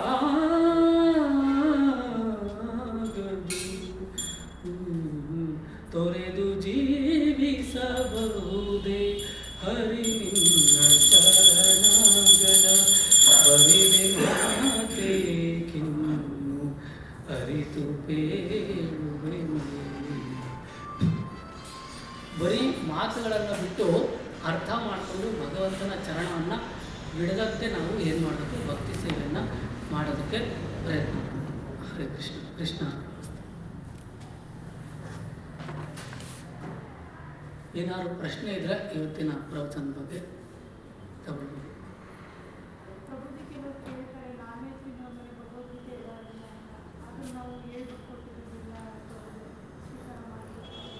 ಓಕೆ, ಹಾಗೆ ಉತ್ತರ ಅಂದರೆ ಹೇಳ್ತೀನಿ. ಇವತ್ತಿನ ಪ್ರವಚನಕ್ಕೆ ಸಂಬಂಧಪಟ್ಟಾಗ ಏನಾದ್ರು ಪ್ರಶ್ನೆ ಇದ್ದರೆ ಹೇಳ್ಬೋದು. ಮಾತಾಜಿ ಓಕೆ, ಭಗವದ್ಗೀತೆ ಖಂಡಿತ ಕೊಡ್ಬೋದು ಮಾತಾಜಿ. ನಾನ್ ವೆಜ್ ತಿನ್ನೋ ದೇಶ ರಷ್ಯಾಕ್ಕೇ ತಗೊಂಡೋಗಿ ಭಗವದ್ಗೀತೆ ಕೊಟ್ಟು ಇವತ್ತು ವರ್ಲ್ಡಲ್ಲಿ ಹೈಯೆಸ್ಟ್ ಡಿಸ್ಟ್ರಿಬ್ಯೂಷನ್ ಆಗೋದು ಭಗವದ್ಗೀತೆ ಹಂಚೋದು ಓದೋದು ರಷ್ಯಾದವರು. ಓಕೆನಾ? ಆ ಥರ ಏನೂ ಸಮಸ್ಯೆ ಇಲ್ಲ, ಕೊಡ್ಬೋದು. ಬಿಡಬೇಕು ಅಂತ ಹೇಳ್ತಾರೆ. ಅದಕ್ಕೂ ವಯಸ್ಸಿನ ಸಂಬಂಧ ಇದೆ. ಇವಾಗ ಚಿಕ್ಕ ಮಕ್ಕಳು ಬಿಡೋದು ಕಷ್ಟ. ವಯಸ್ಸಾಗ್ತಿವಾಗ ನಾನು ಹೆಂಡತಿ ಮಾತಾಡ್ಬಿಟ್ಟು ವಯಸ್ಸಾದ್ರೂ ಬಿಟ್ಕೊಳ್ಬೋದು. ಅದೇ ವಯಸ್ಸಿದ್ದಲ್ಲ ಬಿಡೋದು ಕಷ್ಟ. ಯಾಕೆಂದರೆ ಅದು ನಿಮಗೆ ಒಂದು ಜೀವನದಲ್ಲಿ ಬೇಕಾಗಬಹುದು. ಸೊ ಅದು ಯಾವ ರೀತಿ ನೀವು ಬ್ಯಾಲೆನ್ಸ್ ಮಾಡಿ? ಒಳ್ಳೆ ಮಾತಾಡ್ತಾರೆ. ಆದರೆ ಇದೊಂದು ಗಾದೆ ಐತೆ, ನಮ್ಮ ಕಡೆ ಹೇಳ್ತಾರೆ, ಹುಣಸೆ ಹಣ್ಣು ಮುಪ್ಪಾದರೂ ಹುಳಿ ಮುಪ್ಪೆ ಅಂತ ಹೇಳಿದ್ದಾರೆ. ಹುಣಸೆ ಹಣ್ಣು ಮುಪ್ಪಾದರೂ ವಯಸ್ಸಾಗೋದ್ಮೇಲೆ ಮೋಹ ಹೋಗ್ಬಿಡುತ್ತೆ. ವಯಸ್ಸಿದ್ದಾಗ ಮೋಹ ಕಡಿಮೆ ಆಗುತ್ತೆ. ಆ ಥರ ಏನಿಲ್ಲ, ಆ ಹುಳಿ ಜಾಸ್ತಿನೇ ಇರ್ತದೆ ವಯಸ್ಸಾದರೆ. ಅಂದರೆ ಹುಣಸೆ ಹಣ್ಣು ವಯಸ್ಸಾದಷ್ಟು ಹುಳಿ ಜಾಸ್ತಿ, ಅಂದರೆ ಅಟ್ಯಾಚ್ಮೆಂಟ್ ಜಾಸ್ತಿನೇ ಇರುತ್ತೆ. ವಯಸ್ಸಿಗೂ ಮೋಹಕ್ಕೂ ಸಂಬಂಧ ಇಲ್ಲ ಒಂದು. ಇನ್ನೊಂದು, ವಯಸ್ಸಿರ್ಬೇಕಾದ್ರೆ ನೀವು ಹೇಳಿದ್ರಿ ಮೋಹ ಇಟ್ಕೊಳ್ಬೇಕಾಗತ್ತೆ, ಜಾಬ್ ಇರುತ್ತೆ ಅಂತ. ಅದು ಮೋಹ ಅಲ್ಲ, ಅದು ಜವಾಬ್ದಾರಿ ಇಟ್ಕೊಳ್ಬೇಕು, ಕರ್ತವ್ಯ ಪ್ರಜ್ಞೆ ಇಟ್ಕೊಳ್ಬೇಕು. ನನಗೆ ಹೆಂಡತಿ ಮಕ್ಕಳಿದ್ದಾರೆ, ನನಗೆ ಗಂಡನಿದ್ದಾನೆ, ನನಗೆ ಒಂದು ಕುಟುಂಬ ಇದೆ, ಉದ್ಯೋಗ ಇದೆ, ಆ ಜವಾಬ್ದಾರಿಯನ್ನು ನಿಭಾಯಿಸಬೇಕು. ಮೋಹ ಬಿಡೋದು ಅಂತ ಅಂದರೆ ಜವಾಬ್ದಾರಿ ಬಿಡೋದು ಅಂತ ಅಲ್ಲ. ಜವಾಬ್ದಾರಿಯನ್ನು ಚೆನ್ನಾಗಿ ನಿಭಾಯಿಸಬೇಕು. ಓಕೆನಾ? ಆ ಜವಾಬ್ದಾರಿಯನ್ನು ಅದನ್ನೇ ಅವ್ರು ಹೇಳ್ತಾರೆ, ಅವರು ರಾಜ ಋಷಿಗಳು, ಬರೀ ಋಷಿಗಳು ಅಲ್ಲ ಅವರು. ಅಂಥವ್ರು ಏನು ಹೇಳ್ತಾರೆ, ರಾಜ ಋಷಿಗಳು. ಎಲ್ಲ ಕೆಲಸ ಮಾಡ್ಕೊಳ್ತಾರೆ, ಆದರೆ ಅದ್ರ ಬಗ್ಗೆ ಅವ್ರು ಅಟ್ಯಾಚ್ ಇರಲ್ಲ. ಅದನ್ನೇ ಹೇಳ್ತಾರೆ. ಯಾವ ಥರ ಪುರಂದರದಾಸರು ಹೇಳ್ತಾರಲ್ಲ, ಗೇರು ಹಣ್ಣಿನಲ್ಲಿ ಬೀಜ ಸೇರಿದಂತೆ ಸಂಸಾರದಿ ಮೀರಿ ಆಸೆ ಮಾಡದಂಗೆ ಧೀರ ಕೃಷ್ಣನ ಭಕ್ತರೆಲ್ಲ ಈಸಬೇಕು, ಇದ್ದು ಜಯಿಸಬೇಕು. ಹೇಸಿಗೆ ಸಂಸಾರದಲ್ಲಿ ಆಸೆ ಲೇಷ ಮಾಡದಂಗೆ. ಯಾವ ಥರ ಅಂದರೆ ತಾಮರಸ ಜಲ, ತಾವರೆ ಹೂವು ನೀರಲ್ಲೇ ಇರುತ್ತೆ, ಆದರೆ ಕೆಸರಿಗೆ ಅಂಟ್ಕೊಂಡ್ರಲ್ಲ. ಆ ಥರ ನಾವು ಸಂಸಾರದಲ್ಲಿ ಇದ್ರೂ ಜವಾಬ್ದಾರಿ ನಿಭಾಯಿಸಬೇಕು. ಹೇಳಿ ಆಗಬಾರ್ದು, ಜವಾಬ್ದಾರಿ ನಿಭಾಯಿಸಬೇಕು, ಯಥಾಶಕ್ತಿ ನಿಭಾಯಿಸಬೇಕು, ಅಂಟುಕೊಳ್ಬಾರ್ದು ಅಷ್ಟೇ. ನಾವು ಅದನ್ನು ಜವಾಬ್ದಾರಿ ನಿಭಾಯಿಸೋದನ್ನು ವ್ಯಾಮೋಹ ಅಂತ ಅಂದ್ಕೊಳಕ್ಕಾಗಲ್ಲ. ಜವಾಬ್ದಾರಿ ನಿಭಾಯಿಸಬೇಕು, ವ್ಯಾಮೋಹ ಬಿಡಬೇಕು. ತಮಗೆ ಅರ್ಥ ಆಯ್ತು ಅನ್ಸುತ್ತೆ. ಕಷ್ಟ. ಹೌದು, ಅಲ್ಲ ಕಷ್ಟ ಇಲ್ಲದೆ, ಅದಕ್ಕೆ ಅಭ್ಯಾಸ ಯೋಗ ಯುಕ್ತನ ಹೇಳಿದ್ದು. ನಿತ್ಯ ಅಭ್ಯಾಸ ಮಾಡಬೇಕು, ಸುಮ್ಮನೆ ಬರಲ್ಲ ಅದು. ಹೌದು, ನಿತ್ಯ ಅಭ್ಯಾಸ ಮಾಡಬೇಕು. ಮತ್ತು ಸರಿಯಾದ ಪ್ರಾಕ್ಟೀಸ್ ಮಾಡಬೇಕು. ಕೆಲವರು ಏನೇನೋ ಮಾಡಿಬಿಟ್ಟು ಪ್ರಾಕ್ಟೀಸ್ ಮೇಕ್ಸ್ ಮ್ಯಾನ್ ಪರ್ಫೆಕ್ಟ್ ಅಂತಾರೆ. ಅಲ್ಲ, perfect practice makes man perfect. ಸರಿಯಾದ ದಾರಿಯಲ್ಲಿ ಸರಿಯಾದ ಪ್ರಾಕ್ಟೀಸ್ ಮಾಡಿಬಿಟ್ರೆ ಆವಾಗ ಅಭ್ಯಾಸ ಯೋಗ ಮಾಡ್ತಾ ಮಾಡ್ತಾ ಏನಾಗುತ್ತೆ, ಒಂದು ದಿನ ಭಗವಂತನ ಅನುಗ್ರಹದಿಂದ, ಅದೊಂದು ಬಹಳ ಮುಖ್ಯ. ಭಗವಂತನ ನಾವು ಅಭ್ಯಾಸ ಮಾಡ್ತಾ ಇದ್ರೆ ದೇವರೇ ನಮ್ಮ ಬಗ್ಗೆ ಅನುಗ್ರಹ ಮಾಡ್ತಾನೆ. ಇವನಿಗೆ ಸಾಕಪ್ಪ ಇನ್ನು ಅಂತ. ಅನ್ನಮಾಚಾರ್ಯರು ಹೇಳ್ತಾರೆ ತೆಲುಗು, ಅವ್ರ ಕೀರ್ತನೆ ಬರ್ತಾರೆ, ಮದಿಲೋ చింతలు ಮೈಲಲು ಮಣುಗುಲು ವದಲವು ನೀವವಿ ವದನಕ. ಕೃಷ್ಣ, ಈ ವ್ಯಾಮೋಹ ಎಲ್ಲ ನೀನು ಸಾಕು ಅನ್ನೋವರೆಗೂ ನನಗೆ ಬಿಡಲ್ಲ ಅಂತ. ನಮ್ಮ ಅಭ್ಯಾಸ ನೋಡಿ ಭಗವಂತ ಸಾಕಪ್ಪ ನಿನಗೆ ಅಂತ ಹೇಳಿ ಬಿಡಿಸ್ಬಿಡ್ತಾನಂತೆ. ಆಗ ಬಿಡಿಸಿದಾಗ ಮಾತ್ರ ಅದು ಬಿಡುಗಡೆ ಆಗೋದಕ್ಕೆ ಸಾಧ್ಯ. ಅದರಿಂದ ನಾವು ಭಗವಂತನ ಮೇಲೆ ತುಂಬ ಡಿಪೆಂಡ್ ಆಗಿದ್ದೀವಿ. ಡಿಪೆಂಡೆನ್ಸಿ ಇಲ್ಲ ಅಂತಂದರೆ ಅದು ಕಷ್ಟ. Perfect practice makes man perfect. ಭಾಳ ಜನ ಡಿಪೆಂಡ್ ಪ್ರಭುಪಾದತೆ. ಏನಾದರೂ ಪ್ರಶ್ನೆ ಇದೆಯಾ? ಕೊನೆ ಒಂದು ಪ್ರಶ್ನೆ ಯಾರಾದರೂ? ನಾನೇ ಯಾರು ಬದಲಾವಣೆ ಮಾಡ್ಕೊಳ್ಬೇಕಾದ್ರು, ತಿದ್ದುಕೊಳ್ಬೇಕಾದ್ರು ಹೇಳಿ. ಪ್ರವಚನದಲ್ಲಿ ಯಾರು ಕರೆಕ್ಷನ್ಸ್ ಇದ್ರು ಹೇಳ್ಬೋದು.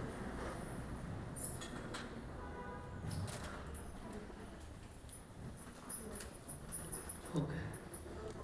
ಜಗದ್ಗುರು ಶ್ರೀ ಪ್ರಭುಪಾದ ಕಿ ಜಯ, ಶ್ರೀ ಗುರುದೇವ್ ಕಿ ಜಯ, ನಿತಾಯ ಗೌರ ಪ್ರೇಮಾನಂದ.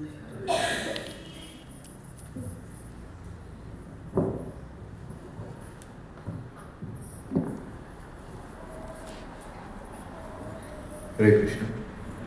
ಪೂಜ್ಯರಾದ ಮದನ್ ಮೋಹನ್ ಪ್ರಭುಗಳು ನಮಗೆ ತುಂಬ ಸೊಗಸಾಗಿ ಯಾವ ರೀತಿ ಸೇವೆ ಮಾಡಬೇಕು ಮತ್ತು ಅಸೋಸಿಯೇಷನ್ ಯಾವ ರೀತಿ ಇರಬೇಕು ಇದೆಲ್ಲ ತಿಳಿಸ್ಕೊಟ್ಟಿದ್ದಾರೆ. ಸೊ ಅವರಿಗೆ ಒಂದ್ಸತಿ ಜೋರಾಗಿ ಹರೇ ಕೃಷ್ಣ ಮಹಾಮಂತ್ರ ಹೇಳೋ ಮುಖಾಂತರ ಕೃತಜ್ಞತೆ.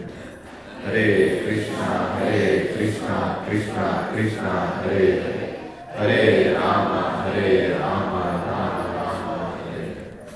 ಎಂದಿನಂತೆ ಈಗ